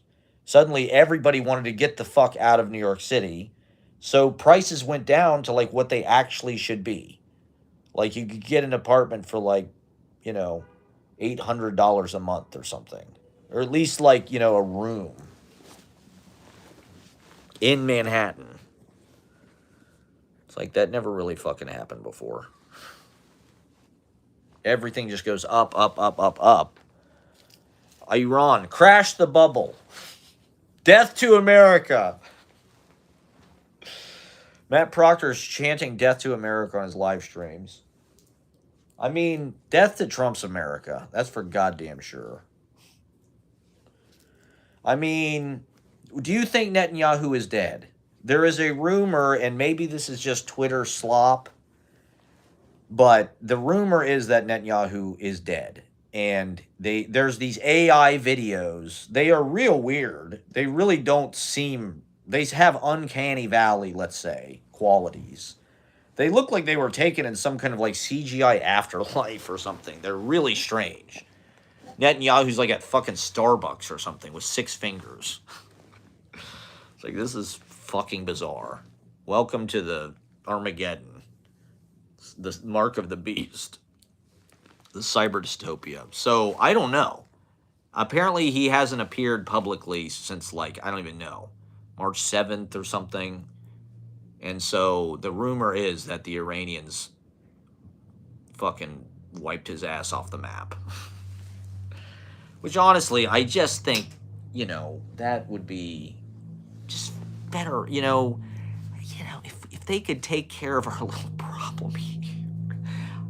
I don't know how they can do it, but, like, there's got to be a way. Somebody has to step in. It just feels like now the whole world is being dragged into this. France is being dragged into it. Britain, Italy, whatever. All of them. The gas prices are going to go up everywhere. The cost of everything. This is not just America. This ain't the pandemic. It wasn't like some accident that, like, got out of a lab or whatever. It's like Trump. Everybody knows Trump did this. Everybody knows it. Trump and Netanyahu. Like, the fucking wet bandits. These bumbling fucking idiots. Everybody knows it. And so, is there going to be a United Nations tribunal? Well, Trump got rid of that. Now it's the Board of Peace. He made sure that was his last move. Before starting World War III, he had to get rid of the United Nations and start the Board of Peace. Because now, it's like, oh, there are no laws. There is no fucking, like, Hague. There is no Versailles or whatever it is. There is Treaty of Versailles. There is no, like, international. There are no rules. You can torture people, do whatever the fuck you want. Nuke people. Fuck it. Just tear it all up. Trump's renegotiating. We're renegotiating the terms. Just like an 80s movie villain. We're changing the terms. Yeah, well, sometimes, we got to renegotiate. Trump, you can't do this. This is against the international accord we signed in the UN in 1946 to stop. Yeah, well, consider the terms renegotiated. Trump, make an AI video of that. That is something that would be in Trump's, like, Truth Social feed. That is literally like Trump is like a McBain movie. We got to kill these drug dealers, these cartels. You just got to kill these deranged scumbags. I wanted to talk about deranged scumbags. Trump, talk about, that is the ultimate pot. Mr. Pot, meet Mr. Kettle. If I've ever heard a more apt pot and kettle scenario. Deranged scumbags. Trump, in I think a Truth Social post, said, these deranged scumbags in Iran. They're deranged scumbags. That is projecting. The Psych 101, paging Dr. Freud. That's what we like to call in the therapy world projection. Deranged scumbag. I might offer you a mirror, Mr. Trump. Takes one to know one, Mr. Deranged scumbag. What kind of a deranged scumbag just kills everybody in the government of another country? Just in plain, it wasn't like a CIA. At least the CIA had taste. They had tact. They were discreet about it. When they went and overthrew a government, it was like, nobody even knew about it for 50 years. And then the people started complaining about, well, the CIA overthrew. But it's like Trump just fucking whacked these guys. He had them whacked. It was a hit job. It was totally a mafia hit job. No fucking asking for consent. Just total ambush. No going to the United Nations. No conferring with anybody except Saudi Arabia and Israel, probably. His posse. And maybe that guy in Argentina probably liked it. He was probably down.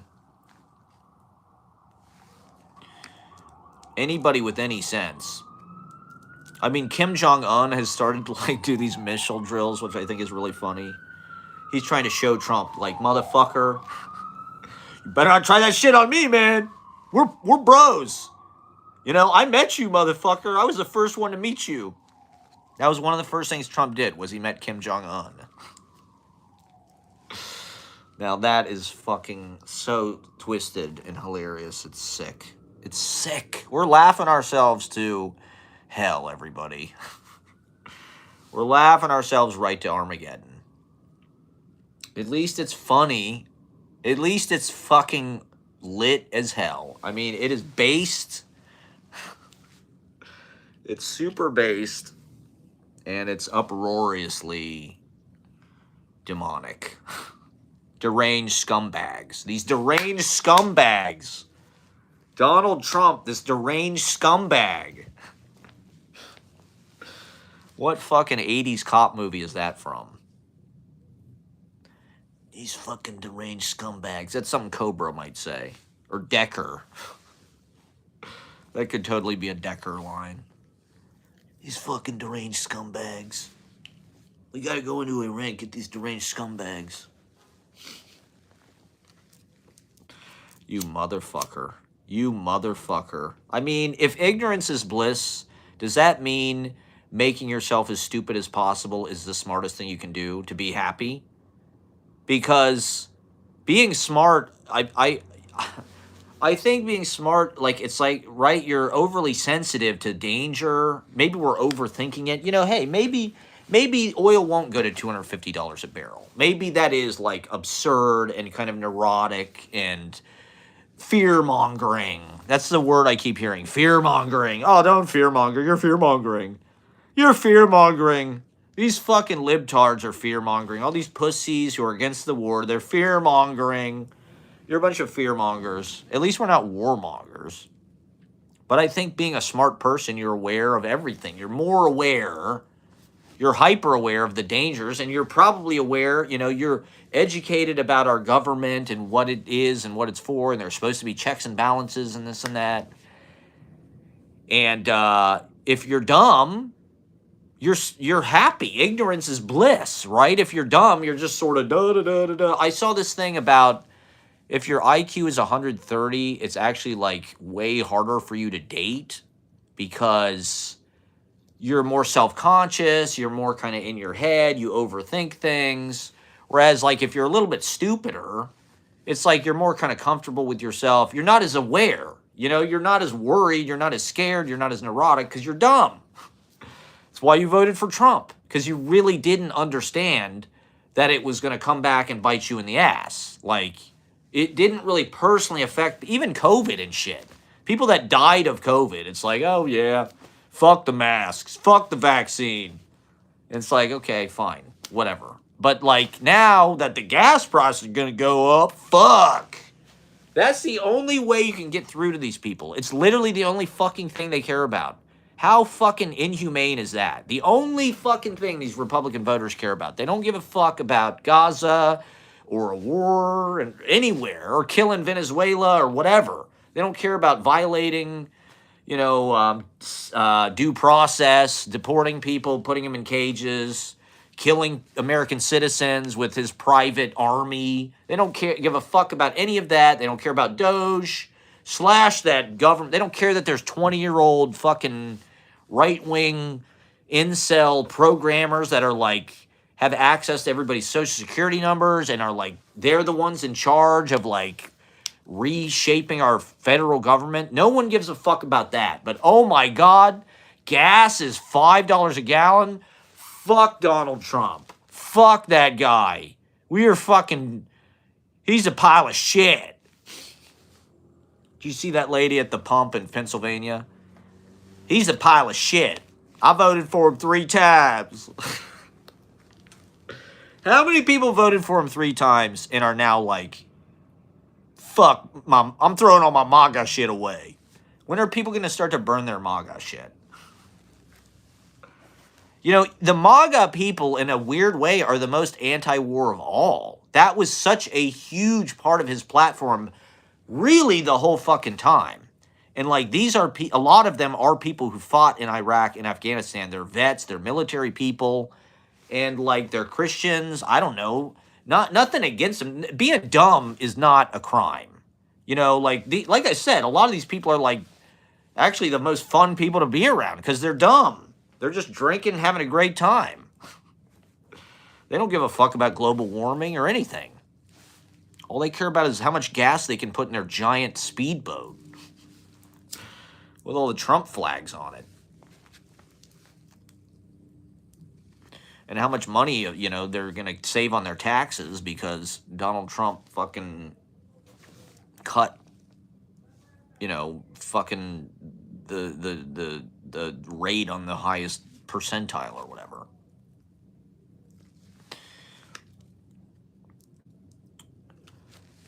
And a lot of them probably own fucking oil companies or like they're not going to lose money. That's why they're raising the price.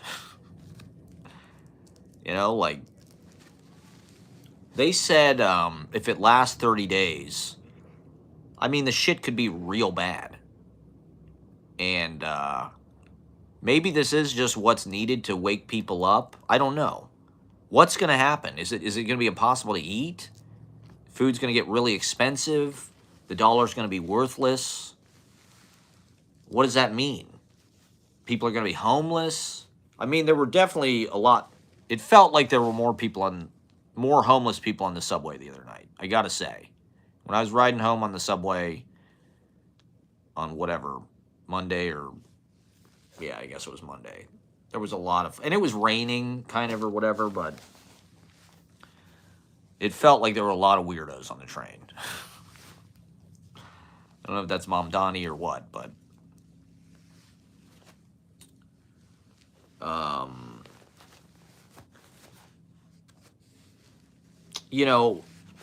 part of what I wanted to talk about was brain drain. And Mom Donnie, I think, is sort of a symptom of that. New York, everybody moves to New York. Like, I don't know if it's always been that way, but like, it does feel like it's so normal now for just like everybody who went to fucking state college or whatever to move to New York now and like get some job in finance or I don't even know what the fuck they do. Tech sales. I was at some comedy show. They asked these people what they did. They're like, we're in tech sales. It's like, oh, so you don't do shit. You're just like white country club golf course assholes. Tech used to be hippies, but now it's like right-wing waspy fucking country club people because it's where all the money is. It's like the new finance. There's so much wealth in tech that it's like tech and finance are almost like one thing in a weird way. There's a lot of finance interest in tech and vice versa, and there's all these apps that sort of enable betting and investing, and crypto is like this weird sort of hybrid of both that they're all super interested in that kind of bridges the two cultures. Crypto, like Trump's super interested in crypto, and there's so many tech people that are sort of really behind a lot of his decision making. And what do they want? They just want to kill all of us. They want to put a chip in all of us. They want to control all of us. Is there going to be some kind of human uprising? Are we going to fight against this? Are we just going to let it happen? Are we just going to get scared and live in our fucking houses and they're going to shut everything down and everything's going to become super expensive? And so there's brain drain, right? Part of the reason I think, like, I'm from goddamn Ohio.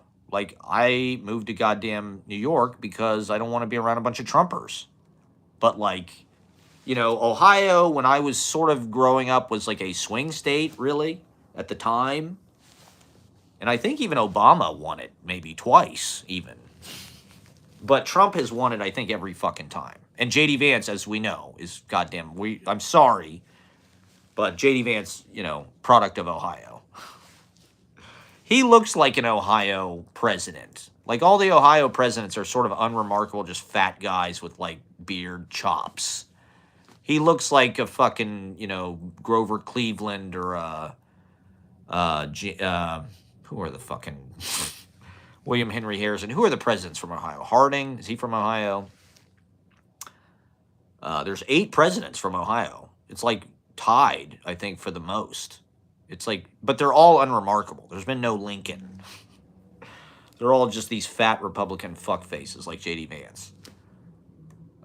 Is Taft? Yeah, William Howard Taft. The Tafts are like a big deal in Ohio. Taft. I think they said something about Kerouac, like supported Taft. Taft ran for president, I think, in 1950 or something. Said Kerouac, like, supported Taft. Republican from Ohio. And Kerouac would probably be MAGA, to be honest. I don't know if he would like Trump's, lack of piety. But I think he would buy the populist message. And the message about draining the swamp and sort of... Kerouac did not like the government. He was sort of like a small government Republican who, was a Catholic. Tenderness and piety. And, the suburbs. He was kind of weirdly suburban in a way. He lived all over the fucking country. But anyway, J.D. Vance, just another fucking asswipe from Ohio. Shame. I'm ashamed. I'm just deeply ashamed. And it's because of the brain drain, right? It's a cliche here, right? We're like the worst transplants of all. Oh, you're from Ohio. Oh, fuck. Shut up, Debbie. We're not turning the music down for you, Debbie. Go back to Ohio, you transplant, gentrifier. I was saying gentrification is the new colonizer in like 2018, 2017. I was saying all of this shit about roommates and it's too expensive, it's $1,000 a room. I was saying all of that shit 10 years ago. Now it's everybody's going, why is shit so expensive? It's like, because you didn't give a fuck back then. You were all talking about fucking pronouns and shit. All right, I got to get off pretty soon. Let me change my background one more time. What else have I got here? What's that? Oh, yeah, Mom Donnie on the... I'll just do a few more minutes. Mamdani on the fucking bringing Islamic terrorism to City Hall. And what time could be, I mean, what worse time? Well, I think that's partially why he's doing it. Because, I mean, the leadership of Iran is definitely super Islamic, but that country, I think, kind of has their own cultural religion, generally. Zoroastrian, or... It hasn't always just necessarily been Islamic, per se. Like, Islamic is a relatively... Like, Muhammad was, like, the 800s or something? Sort of recent. Compared to Jesus. But they're all in there. It's a battle royal. The Jews, the Christians, the Abrahamic world order. The new world order is the old world order. Same shit as always. And so we're battling it out again. Is this the final showdown between good and evil? We're here for it. And we're fighting it in our little ways. This is the way that I fight. Through my extremely political live stream diatribes. Just trying to keep up with all the fucking bullshit. So anyway, brain drain. You hear about brain drain. It's like the smart people, the talented people move where the jobs are or whatever. And as a result, these red state areas generally, creative, smart people don't want to live there, right? Like most college professors, most educated people. This is why Trump doesn't like educated people. They don't want to live in those places because they're fucking backwards. A lot of them, you can't have an abortion. Texas. So they moved to New York. They moved to LA. They moved to San Francisco. They moved to, I guess, Austin or Chicago. But mostly New York, it seems like. And so that's how something like Mamdani happens. There's so many educated, sort of like aspiring, white-collar, email job, creative, Whole Foods, Erewhon, Raya, superhuman specimens, the best of the best, are all here. And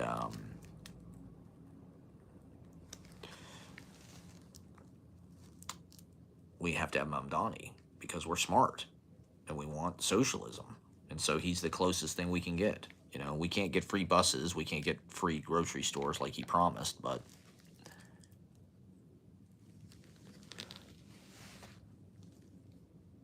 I don't want to go anywhere.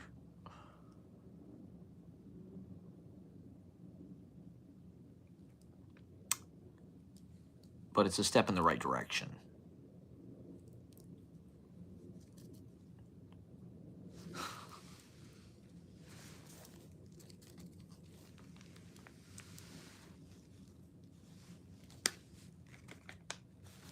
So the brain drain. If there wasn't brain drain, if we would have just stayed in Ohio, I mean, partially, I mean, I just felt outnumbered in Ohio, to be honest. Like, things got more red. Like, when Trump got elected, it was like everybody was pretty cool with it in a way that I just could not really reconcile. Like, to be honest, like, we've seen this movie before. The idea that Trump is Hitler or even the Antichrist really doesn't seem unfathomable. It seems like, oh, actually, this is kind of pretty much on course. This is pretty much a corollary. Trump could be worse. I don't really know the whole Hitler story, but Trump, I think, does. His ex-wife, who he killed, said he had Mein Kampf on his dresser. Like, he's read the playbook. He's got people around him who have helped him strategize and systematize the dismantling of our whole government and transfer the wealth to the rich people and create a war that we're going to have to deal with. Where what? The United States is going to, it's going to be like quicksand. We're just going to get dragged deeper and deeper. It's an escalation ladder, meaning you just keep going up. Trump's not the kind of guy that's going to like try to save face. He's going to try to fucking, you know, take this military out and see what it can do. He's going to try to fucking, we're going to pound them very hard. I mean, we are pounding them. We are fucking pounding the shit out of that fucking, we're pounding and pounding and pounding them. We're hitting them very hard. I mean, I hit them very hard. We're hitting them hard. I don't know why they're not helping. We don't need their help, but we're hitting them hard. We're pounding the shit out of them. I mean, we are really raping them. I mean, I've raped. I'm a raper. I have raped people, and this is like rape. I mean, this is raping. We are raping them. I mean, Jesus Christ. I mean, I'm talking violent. I'm talking violent, okay? I'm talking maybe even a little violent, choking, and who knows, you know. Maybe, who knows? I don't know. I'm kinky. I'm a freak. I'm into some freaky shit. You people don't care. You love it. Kid Rock eats it up. What does Kid Rock think? Bill Maher loves it. Bill Maher's all about it. Bill Maher's like frothing at the mouth. The anti-war hippie Bill Maher. The fake hippie. He just likes like the accoutrements of like hippie California. He likes smoking weed and getting laid and being like laid back. But he doesn't actually have any fucking principles. He's just an asswipe. Fuck Bill Maher. I hate Bill Maher. Fucking hate Bill Maher. Okay? I want to go on the record. I hate Bill Maher. And he's a plant. That's why he's had a show for so long. Because he is a voice box. He'll do whatever they say. He's playing ball. He did it very early on with Trump. He had dinner with him because he doesn't want to lose his job. Colbert's doing his retirement lap. It's pathetic. It's just sad. It's hard to believe in like, what, 2 months Colbert's going to be gone. That's fucking nuts. Like, That's fascism. That's censorship. Like, we are seeing how powerful the president can be. The president, like, has approval of all these mergers and shit. So basically, he gets to say who owns the media. That's nuts. That's like a king. That is not what the writers of the Constitution intended at all.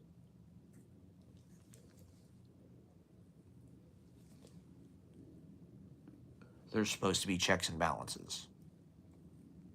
The Congress is supposed to have the power to declare war, meaning they have to vote on it, not just one person. That's a big one. That's an important one. It's not just like arbitrary. It's not just like whatever.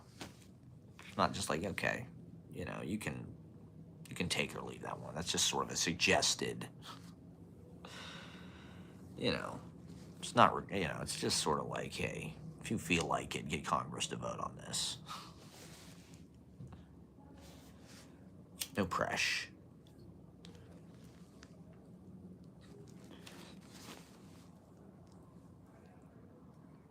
So he's delusional. He's bought off. We stepped in the fucking shit. We're in the fucking bear trap now. It's like Pulp Fiction, where they've got Ving Rhames in the basement. We got a couple of flies in the web. Looks like the spider caught himself a couple of flies. That's how it feels with Iran right now. They're like, they've got us, and they're like, no. You're not just gonna walk away from this, okay? We're gonna make you fucking suffer. But Trump is ornery, man. Like, I don't know, are they taking that into account? Are the Iranians factoring in that Trump is loco? It's kind of important. I don't know if I don't think the Iranians are relying on AI for one thing. I think they are smart, and they have smart people. They have doctors, PhDs, and shit who are probably, strategizing, and we are using AI shit, which can't even make a fucking video that doesn't have 6 fingers in it. I mean, AI is retarded. They should call it artificial stupidity. I haven't seen... Grok sounds just like Elon Musk. Grok's tone, it's like this voice has the tone of Elon Musk. And it will get better. Like, we're in the early stages. It's almost like the early computers or something. It's like, yeah, they were pretty fucking rudimentary. But think about where we are now. Especially 20, 30, 40 years from now, where the fuck is AI going to be at? Maybe it will actually demonstrate some kind of intelligence. I've yet to see that. If AI was truly intelligent, AI does not seem to remind me of any of, like, the really intelligent people I've ever known, who generally were, like, incredibly well-spoken. There was a gravity, a depth to their words, and they were, like, generally humane, warm, considerate, like, thoughtful fucking people. That's what, like, intelligence is it makes you sort of this, like, you're comprehending other people's experience, and you're articulating it, and, think about the geniuses of music or whatever the hell it is, art, it's like, it has a profundity and a humanity and a soul. I don't know. I haven't really seen... AI seems like a bunch of Nazi shit. Like, all of the AI, like, wants to kill us, and they're, like, white supremacists, and they, the AI doesn't seem to understand that, like, socialism would be better for everybody, and, like, if the AI is so fucking smart, it should be able to figure out how to fix our society.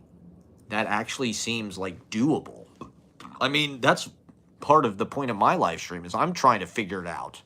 There are certain things, like, for me, it's like, that's what I obsess over, is like, where are the things in our society that are wrong, that if we just fixed them, everybody would suddenly have a better life, and there'd be less stress, and everybody be thriving. It's like, there are certain things they could do. Universal basic income is one. Uh, Wealth tax is one. Um,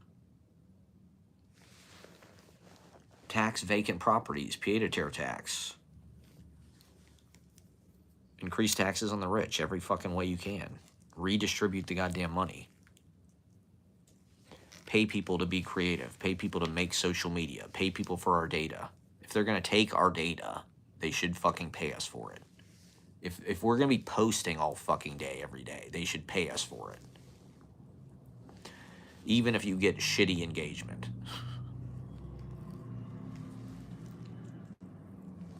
Bring back the people that read newspapers at the fucking cigar factory. People should read to each other all day. People should live stream to each other. Find your audience, find your niche. If people want to listen to you, if you feel you have things to say, if you want to play music, if you want to be an artist, fucking do it. Get better. Do it, go for it. People should be allowed to do that with their lives. They should be able to follow their passions. The UBI should be there to provide people with a stipend to follow their bliss.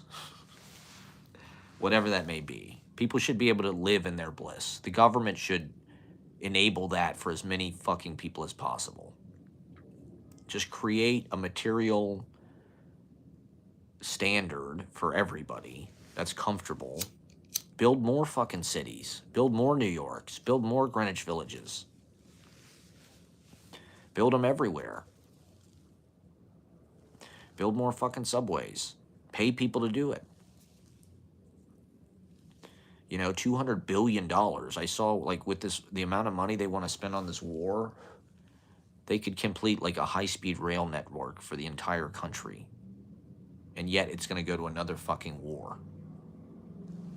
So what? So a bunch of oil millionaires, billionaires can make more fucking money? Trump wants to rape the Strait of Hormuz.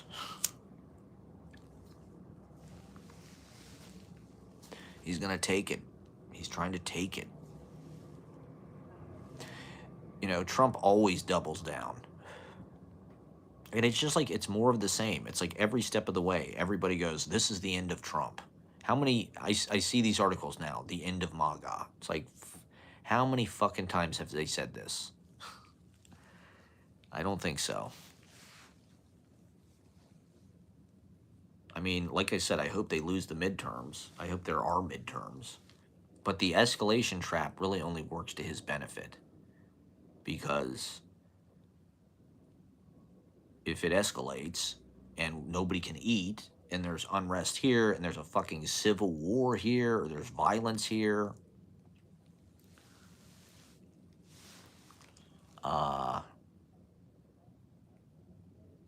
could get ugly.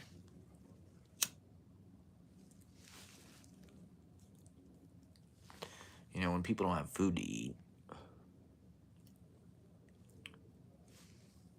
and so they're going to spend $200 billion killing a bunch of people, getting a bunch of people killed, providing levity, getting Gen Z to grow up. Let's get these fucking incels, put them to good use. Make them go fight a war. That'll put some hair on their balls. That'll put some hair on their chest. Trauma. I mean, I did see this thing the other day. I don't know if this is true or not. Maybe it was just fucking algorithm propaganda, but it was like, you need to experience trauma to, like, hormonally to like grow up or something. And not necessarily like a lot of trauma, but like there needs to be certain things that like kind of spur you on hormonally that like increase, I don't know, testosterone or something. The trauma is like part of that. Part of being a guy, or maybe for women too, is like the trauma like encourages these chemical, and not to advocate for trauma, but there's all these questions about like, why do they look so young? Why do the millennials look so young and shit? It's like, well, we probably have experienced less trauma in a way.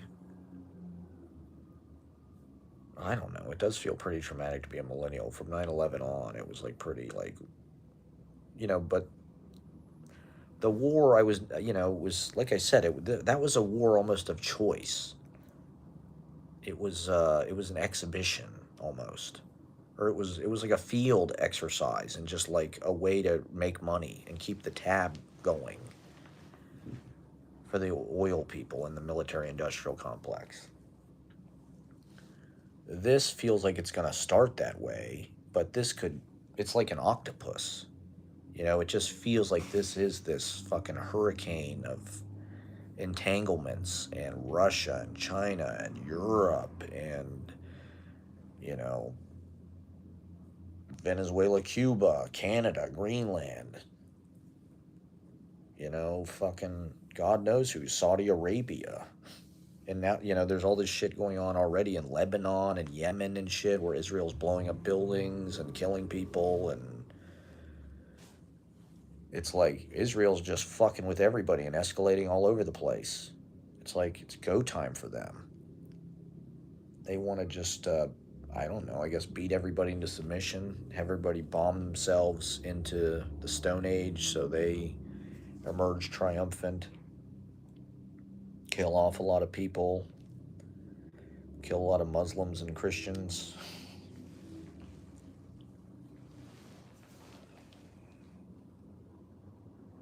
I don't know. Is that their goal? Do they really want to kill that many people? Like, World War II, I think they said, what, 45 million people died? I mean, that's a lot of fucking people, but, 4 billion people is. I don't even. How could they even kill that many people? That would be like people starve to death. Oh, I don't even want to think about it. Think about, this is why the Trump Hitler comparisons were like significant because think about what happened in Germany. It was not pretty. God forbid. There's people leaving this country now. They just, in a weird move, they just slashed the price to leave. How does that make any sense? You'd think they'd be charging more. Trump, I thought he was a businessman. There's high demand.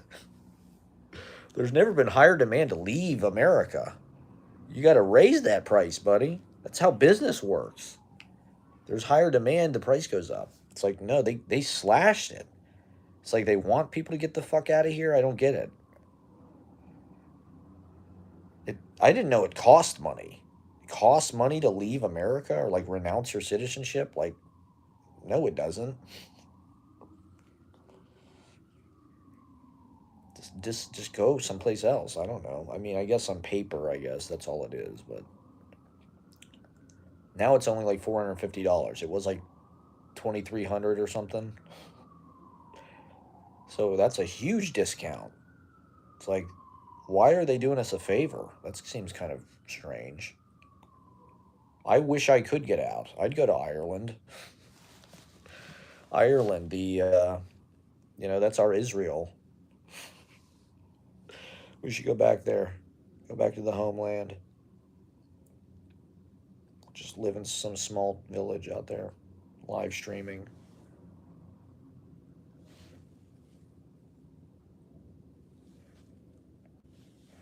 What else have we got here? Oh, yeah, this is perfect. It's perfect for the discussion. See, this is like artist poetry, light warrior, angel. This is like the poetry, open mic, staff, and then troubadour, musician, civil, American ACLU kind of attorney. Anybody who's on the side of good. EPA, Elizabeth Warren, the Free Palestine people, trans, queer,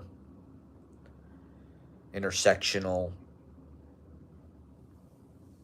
light, all the abolish City Hall or whatever the hell it is. This is, the poetry, uh, Vestal. Um,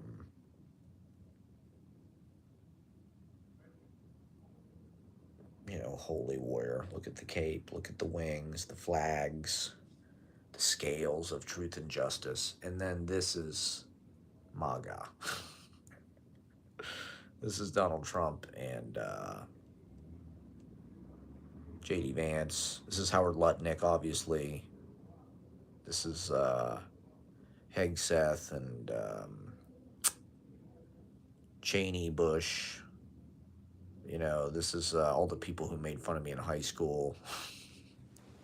Bullies, assholes, alpha male types, dudes over 6 feet tall.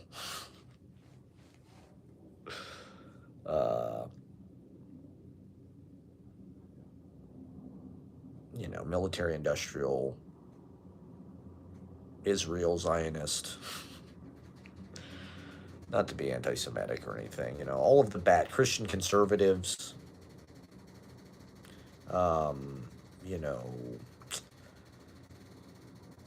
Netanyahu, obviously,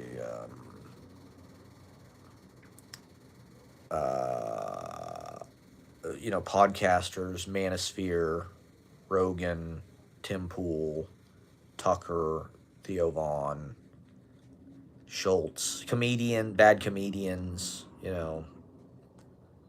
Mark Normand. This is stand-up comedy generally. There's good stand-up comedians too. There's holy stand-up comedians. That's what's frustrating about it. Is like there's people like George Carlin or whatever that like were really tapping into shit. And now it's just like nobody has anything to fucking say. Everybody's talking and saying nothing. Talking loud and saying nothing. Talking about their fucking dating life or something. Who cares? Who gives a fuck? Look, this is what's happening. The war between good and evil here, okay? Creative, light, growth, piety, tenderness, quietness. Watch The Flowers of St. Francis, I'm telling you. It's on YouTube. It's free.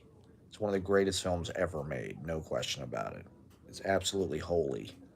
I think we should aspire to be holy in our works and in our lives. That's what I try to be. Fuck the MFAs. Fuck the careers. Fuck the money. Money is evil. I don't want money. I don't care about it. I believe in the purity of the expression. I don't want to mutilate it with... And for me, it's really about thoughts. My poetry is really like thought prayers. They're more like prayer thoughts than poems. I don't, poetry, I don't know. Whatever. Good for poetry. I like thought prayers. And they are commentary. They're like mental commentary. Like I'm more interested in that. Maybe that's all ego but I don't care. I like it. I luxuriate in the mental commentary. So poetry is like, a more chiseled,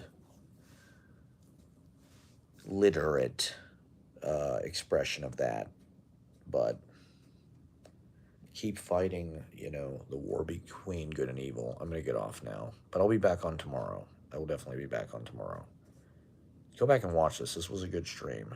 So thank you for tuning in. Like and subscribe. I'm doing the clown show on Sunday. Glenn Blurton clown party. Should be a lot of laughs. It was fun as hell last time. And I think this one will be even better. I promise I won't just shut like a clam on stage this time.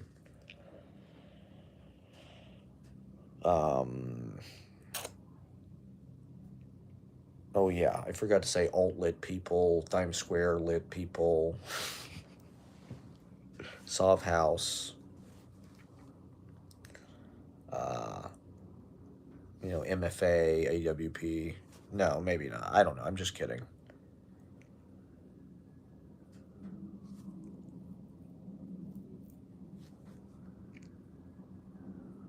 And then Saturday, they asked me to come MC this fucking show at, I think it's at Heart Bar, with a lot of people from the open mic.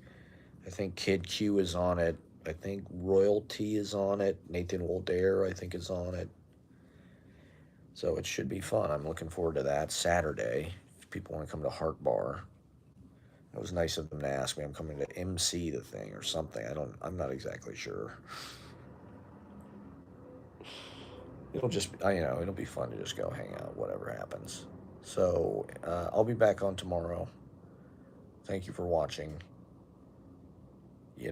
I mean, there's just too much news. Every fucking there's a lot of escalation happening that's sort of like just not being, because there's no legacy media. It's like there's no unified outrage. So the opposition just doesn't seem like it's even materialized or something. This thing is just sort of getting wild. It's like watching some kind of crazy bar fight or something.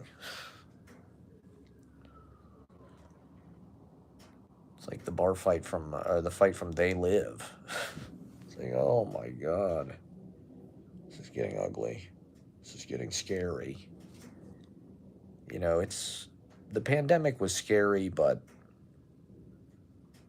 it was a lot of hype. And I think Americans knew that and didn't buy a lot of it. And that's what it was serious and it should have been handled better. People should have been a little bit more chill, but they also shouldn't have killed a bunch of fucking small businesses. That's insane. They shouldn't have shut everything down. You can't just do that. You can't do that to people. Like,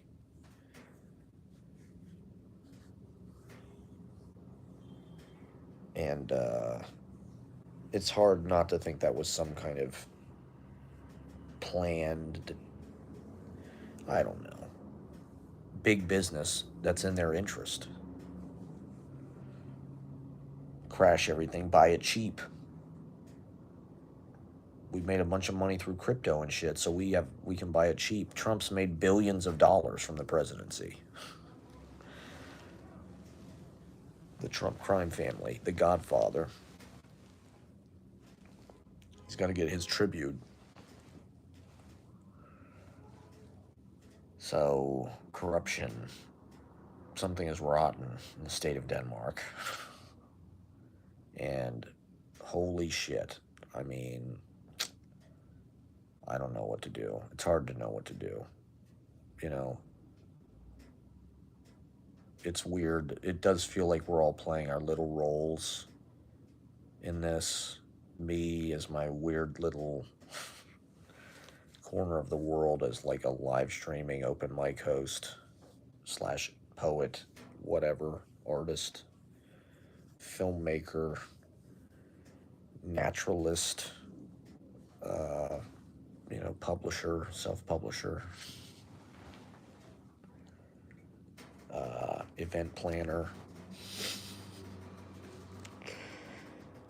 I do feel like that's my job. My job is to, like, the open mic is not that political. I say things political, but it's usually in jest and it's usually like a joke. But it is like it's a bomb shelter.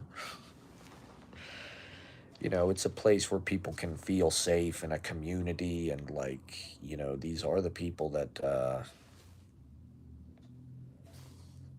we see once a week, and they get to share, and getting to know them over time and using it as a place for people to organize, or the city, it can be hard to find community, and particularly outside of institutions or whatever, outside of your job, finding a third place type thing. KGB could be a powerful place to gather people and get the word out about certain things. And, who knows? If they knock our power grid out or something, that's what they said. They said if the power grid was out for 30 days, a lot of people would die. God forbid. But who knows? Who the fuck knows? I hope that we all survive. We survived the fucking pandemic. And think about how fucking fun that was. Gee, I'm glad I didn't vote for that woman. I'm so glad I didn't vote for that stupid woman. Jesus Christ. Can you imagine if a woman was in the White House, she'd like get on her period and like fucking invade Iran or something. God, if Kamala was like on her period, she'd probably just like nuke Iran without consulting anybody. Just be like, get me some Haagen-Dazs and the button. I'm feeling cranky. I'm feeling irritable. Am I right, everybody? Women. Women. Thank God we didn't vote for either one of these women. Whew. Thank God we voted for Donald Trump 2 or even 3 times. Thank God I voted for Trump 3 times instead of 2 women. Thank God he beat 2 women who were qualified. Thank God. Thank God he beat those neo-libs, those warmongers. Hillary, you fucking Benghazi, Libya fucking warmonger. Kamala, you genocide queen. Thank God. Crisis averted. Whew. Those gas prices are going to go down any day now. The price of eggs, how are we doing on that? I just rediscovered Trader Joe's. The prices are very reasonable at Trader Joe's. They really haven't changed. It's pretty affordable, to be honest. And that's coming from me, an incredible cheapskate. It's not a bad deal. I mean, not that it's real food per se, but for snack food, for junk food, it's somewhat healthy and it's really not a bad deal. And so, who knows how much Trader Joe's is going to cost in 6 months? Like, are gluten-free waffles going to be $12? Russia did this once before. They collapsed their country. Certain people made a bunch of money off of it. I was watching some video about when the USSR collapsed, people sold everything for incredibly cheap. So if you had money, you could just buy everything, buy businesses, whatever. I don't know if they'll allow any real crash to happen here. They'll probably just try to keep printing money, I suppose. Like, what does it matter really?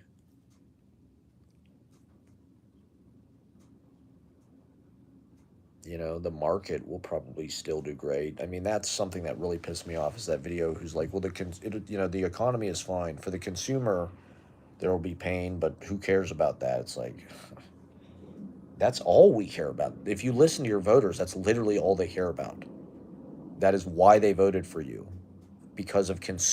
Literally because of consumer prices, because of the price of gasoline, eggs, milk. I mean, that was literally the price of all that shit, and like they didn't want war, basically. Kamala and Joe Biden were looked at as like the aggressive war hawks because of Ukraine and Gaza, 2 things that they did not start. Putin invaded the Ukraine, and Gaza was because of October 7th, and Netanyahu just wanted to he's a bloodthirsty maniac. He's fucking sicko. He wanted to inflict a bunch of pain on these people. And certainly an ethnic cleansing. He wants those people to fuck out of there. They want to level it, and so that was literally the 2 reasons why people voted for Trump. Because of cost of living, groceries specifically was so, apparently that's the president's job. Trump, get out there with the fucking chickens, man. Get out there on the farm, make these egg prices go down, god damn it. We're experiencing pain at the pump. Make it stop. Drill, baby, drill. Get some barrels out there. We need energy. We're sucking energy. Trump has enabled this like unfettered energy consumption through crypto, through these data centers. There's, crypto doesn't do anything and it uses like ridiculous amounts of electricity. All of it's like that. These data centers, they're all horrible for the environment. They use tons of electricity. They poison the water. It's like they don't even do anything. They're just like big server farms or something. I don't even fucking know. They allow me to live stream for 3 fucking hours.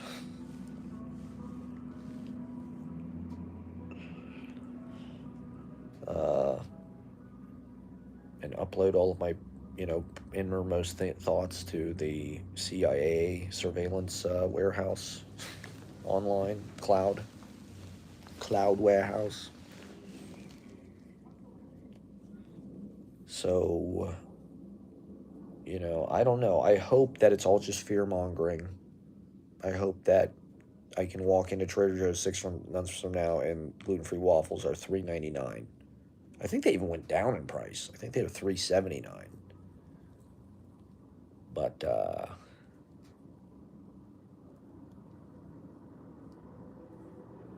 I hope this is not like a domino effect where it's like, oh fuck, this oil thing causes everything to go up. You can't travel. Food is expensive. So what does that mean? I mean, it's already expensive. Like, that was the problem. Everybody was dissatisfied with inflation. So they elected the tariff warmonger who bankrupted 6 casinos and hosted a game show. The criminally insane game show host who bankrupted 6 casinos and is potentially, compromised by any number of different. He's keeping classified documents in his garage about invading Iran. Coincidentally, what a coinky dink. And so we've arrived in whatever this is, Book of Revelations, end of days, Judgment Day. Were you good or were you bad? Were you sinful? Did you accept Jesus Christ as your Lord? Have you made your fucking decision for Christ? Scenes from a life. What sort of scenes? Watch my vlogs. The vlogs are the scenes. The vlogs are the scenes from my life. And they're just scenes from my life. They're just the story told as it happened. Talking to friends, performing, reading poetry, walking around, looking around, going to shows, going to museums, eating, going to restaurants, watching movies, watching YouTube shit. What have you learned from them, if you don't mind expanding on that? What have I learned from the scenes from my life? Well, I don't know. I mean, life is pretty peaceful in a lot of ways. That's sort of part of the point. Is just like, part of what I was trying to do was, I'm all for standard dramatic form where it's like trying to up the stakes and create conflict and blah, blah, blah, and climax and all this. But I wanted to tell a story that was more like real life, which has all those things. But I just wanted it to be like how they actually are. There are dramatic things that happen in life. They don't happen all the time. There's always stories happening. There's always narratives in your life about whatever. You got screwed over on something, or you came close to something, or you want something good happened, or it's not always bad. It isn't always a conflict. A lot of the scenes are just like people hanging out talking and saying funny shit, like hanging out with Ashley. She's a good banter repartee kind of partner. She's always got good dialogue. Or anybody. It's about sort of capturing people as they are characters in themselves, and they get to just be themselves and sort of make a movie out of that. And so learning from the scenes is, wouldn't that make a pretty boring story though? I mean, I don't care about that. I like boring. I mean, that's why nobody watches. But that's part of the point. The point is it's supposed to be boring because it's not a cliche about how there's something perfect about the calmer moments. That's just a cliche. That's like that movie Perfect Days. And like there's truth to that, but it's more just like yeah, most of life is this sort of like calm, relaxed experience. I like long, slow television type things. And so I think this drive to make things exciting is part of the reason why we have Trump. Every fucking thing he does is like this really exciting story where it's like, oh, yay, what is it this week? He fucked children or he nuked Iran or he killed his ex wife. We don't know. He had sex with his own kid. We don't know. It's just a bunch of excitement. It's like that's not. I'm more for tenderness and piety.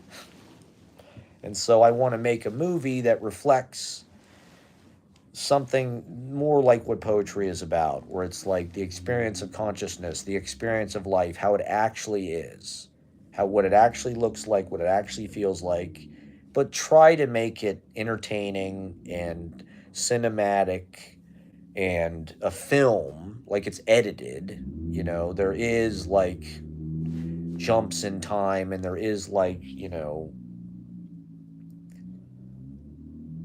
mise en scène and shit like that. It is directed in a way in that you're choosing what is relevant, choosing the story you want to tell, choosing the narrative is. The tools are here to do that. You can do it for free. You can do it on the internet. No budget. You don't have to fucking rehearse. It looks good. It's the movie, it is the movie I want to make, to be honest. And I think doing it, I learned that. You learn by doing it, you know. And there is like profundity. It's always interesting and it's always worth, it's an illusion that there's only certain parts of life that are exciting. Like it's all exciting. It's all interesting. It's all worth considering. That's something that poetry can take. Poetry can take the little nothing moments or the little overlooked things and make a whole consciousness. There's consciousness in everything. And so I wanted to make a movie that's sort of realism and, indicates the passage of time, tracks that, like Proust or Jack Kerouac or people that write these sort of autobiographical novels about their own lives. Who else does that? I'm sure there are other examples of this. I can't think of any right now. But, I wanted to do that more through like a video. And through, I do write poems. That's kind of my main thing is writing poetry and as a sort of, like interface or filter or just like, way to make use out of like things that happen in your mind. No, I'm not going to read a poem right now. You can watch my YouTube shorts. There's a lot of poems on my YouTube shorts.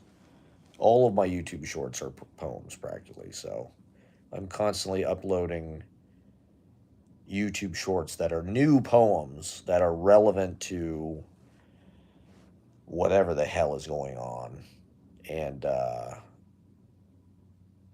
I do it to it's another way of cataloging the experience and notating it and telling the story. Like I said, there's always interesting things happening. There's always. Okay, thanks for watching. 42 Computer, #1 commenter.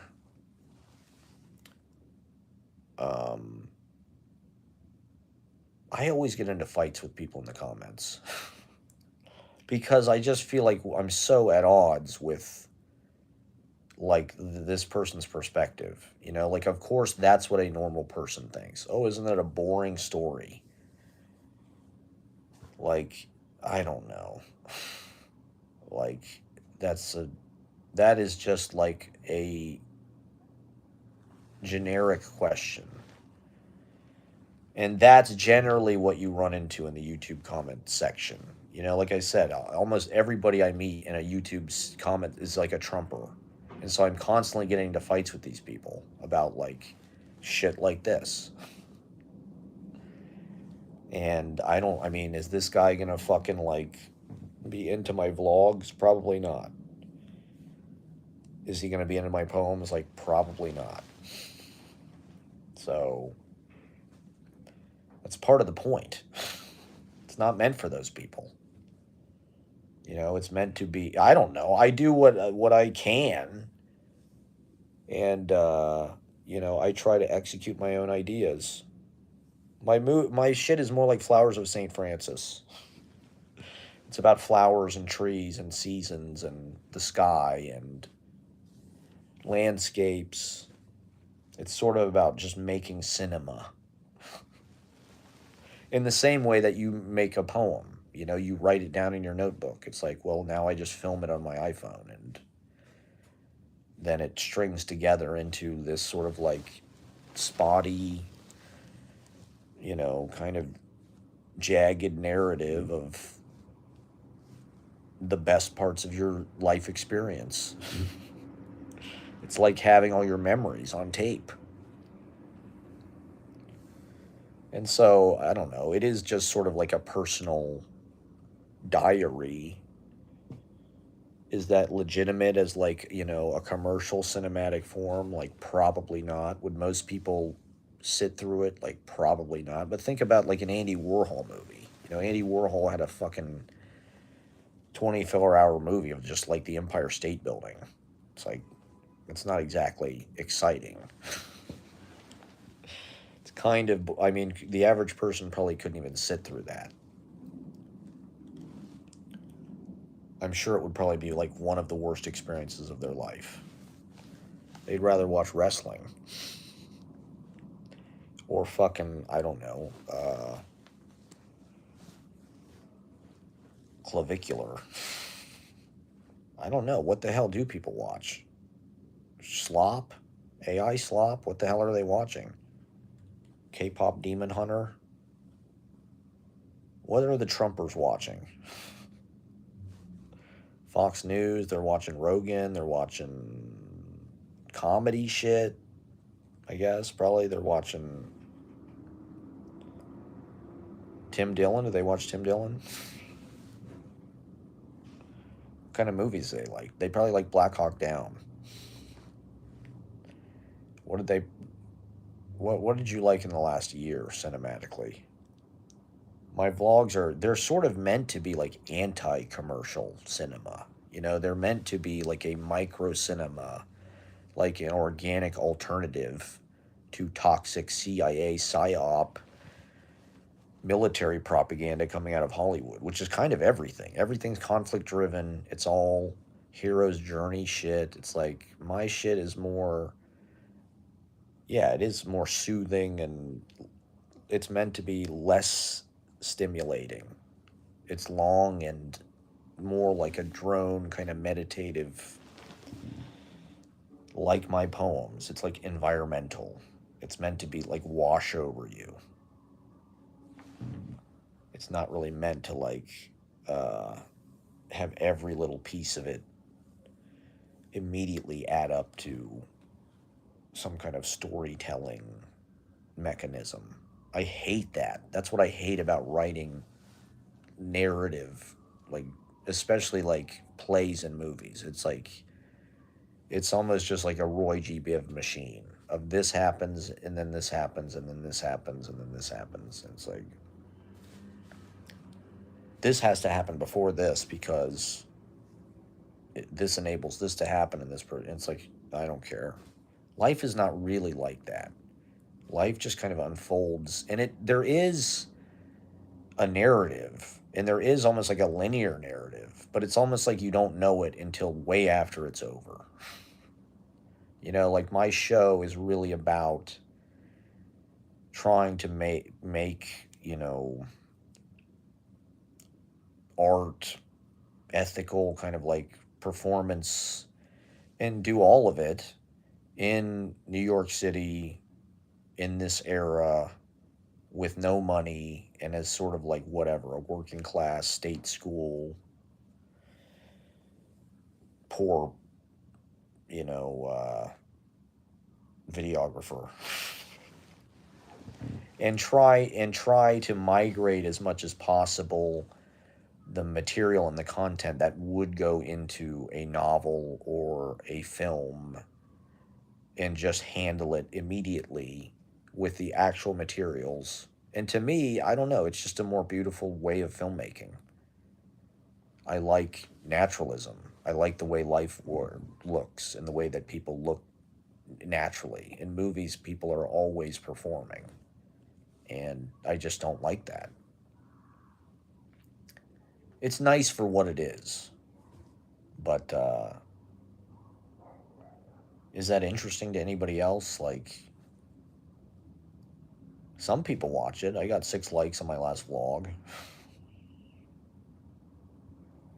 but it's almost just like something you can do while you're living your life. You just whip your phone out, film something, put it away, and then once every month or two, you throw it all into a timeline and edit it a little bit, and bam, you've got 60-minute or 2 hour fucking film. French New Wave film, Roberto Rossellini, naturalism, filming.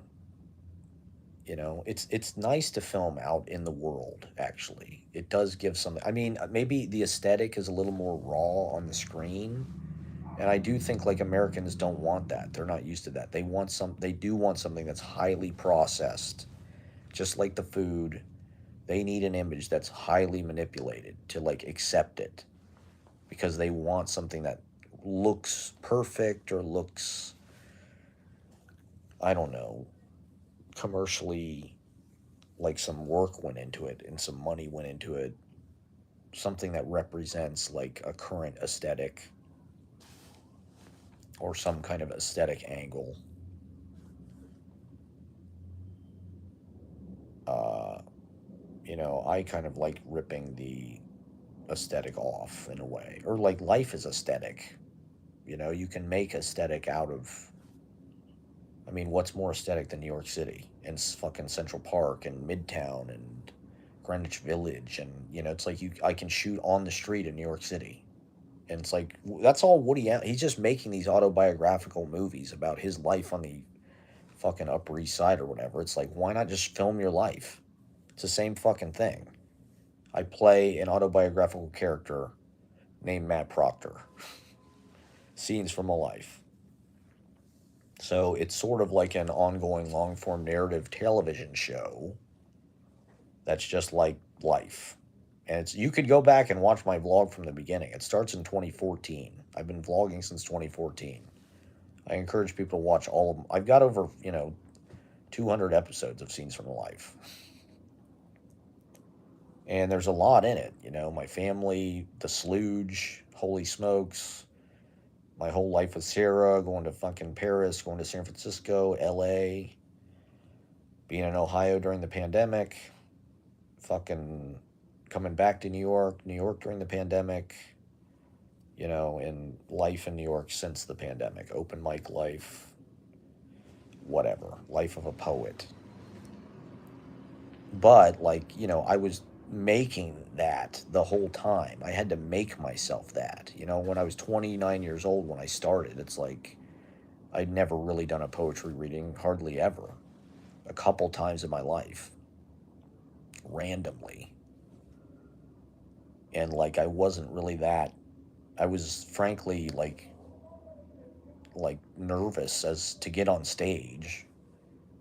And even though you can have a whole life of art as an artist by yourself, it helps to have some kind of feedback world, even if it's not direct feedback, to have your work in conversation in some way with a public, I think, can be useful.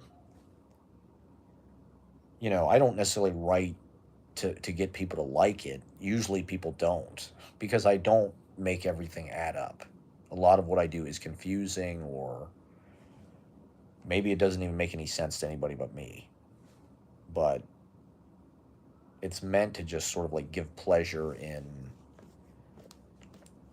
the sensation of whatever it does do, the sound, the look, the defiance of meaning. Poetry is supposed to defy meaning. So I kind of try to do that at all costs, even if that means making no sense. In fact, usually it means making no sense, like on purpose.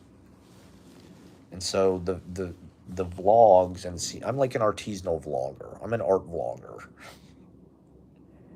And so the vlogs are like a way to anchor the abstract diary poetry. And that's just something I invented for myself. It's a process that I invented for myself that connects all of these things: the music, the videos, the live streams, political, comedy, whatever, teaching, lecture, whatever this is, storytelling, jazz, whatever, with the books, the zines, the travel books. The travel books all have a vlog that goes with them.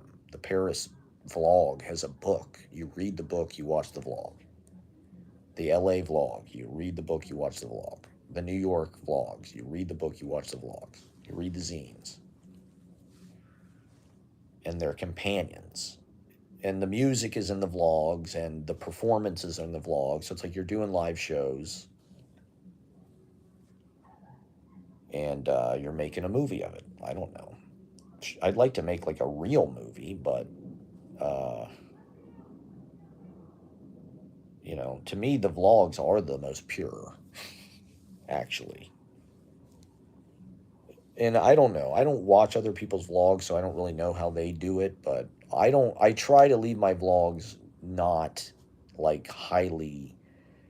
I don't interfere. There's not a whole bunch of fucking music and stock, shitty like YouTube background music. There's not like me hosting it, really. I don't really like say a whole lot. It's mostly just like silent.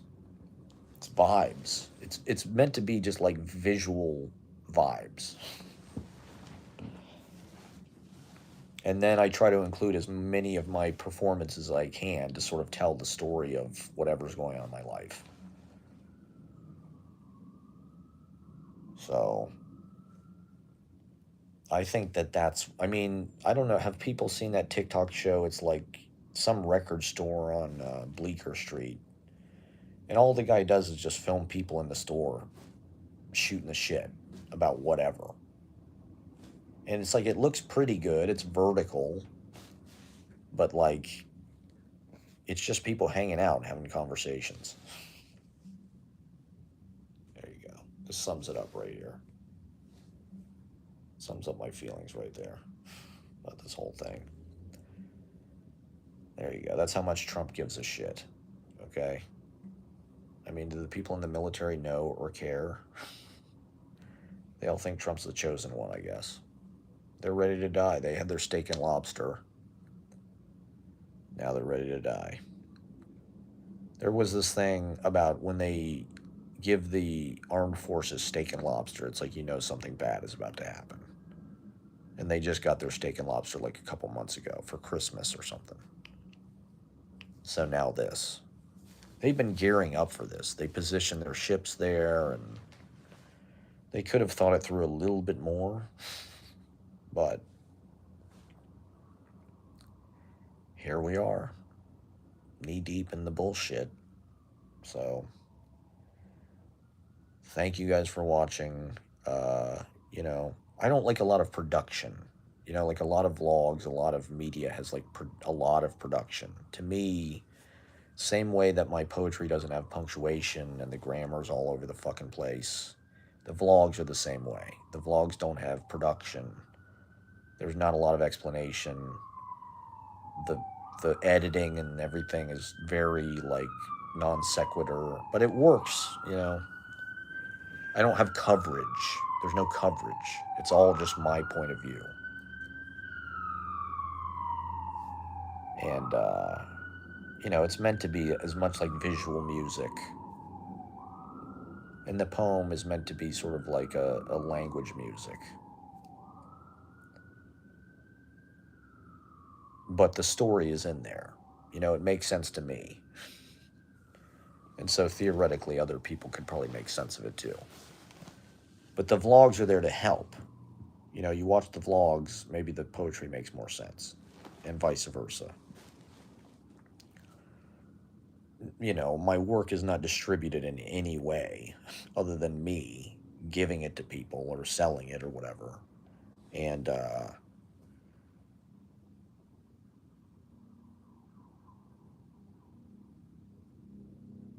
whatever people watch on YouTube for the most part. But in my head, it's all there.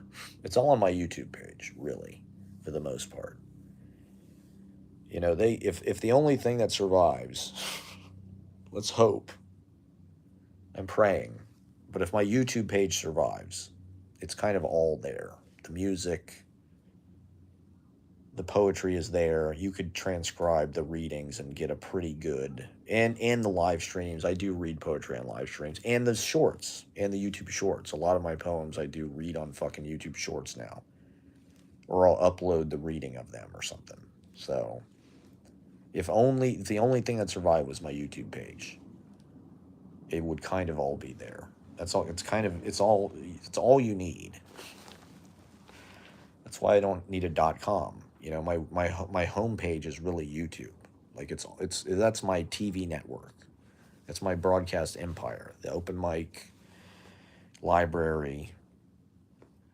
The other performances I do, the shorts, the live streams, the vlogs. The readings are on there. There's a lot of readings. You could argue readings I film for Poetry Project are on YouTube as well. That's part of it. When the pandemic happened in 2020, I've basically been living on YouTube since like 2016 at least. I'm a citizen of YouTube essentially at this point. Lord knows there's nowhere. I've got no home in the physical world really. Everything's incredibly tenuous, especially now. Everything's very transient and kind of like catch can and fly by your seat of your pants. But uh,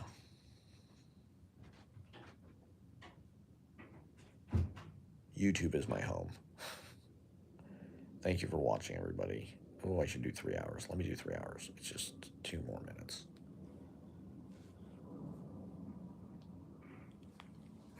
Vertical.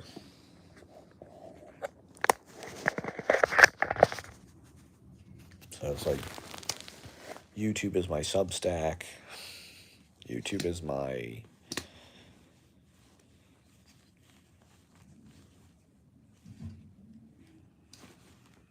everything.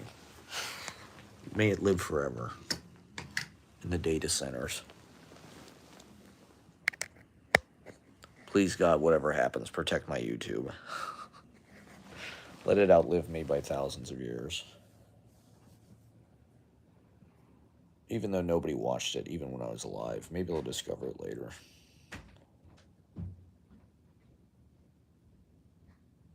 There will be a lot of material. Right? I mean, there's hundreds of hours, if not thousands, on my YouTube page. So, whatever happens, there will be a shitload of material that, if people ever watch this,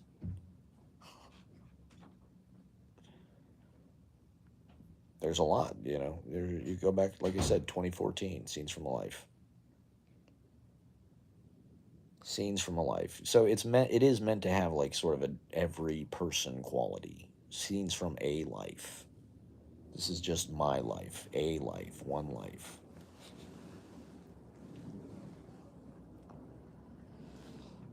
Not Rob Reiner Scenes from a Life. I should have sued them for copyright. My friend sent me. It's like, did you see this Rob Reiner Scenes from a Life? I'm like, you bastards. I'll never see a dime for that. Rest in peace, Rob Reiner. Poor guy. It's horrible. That was a dark, that was a dark omen for what this year has become. But revolution time, baby. Let's make it happen. Let's make the utopia happen, everybody. Open Mic Topia. Thank you for watching. Have a great day. Have a wonderful afternoon. Be safe out there, everybody.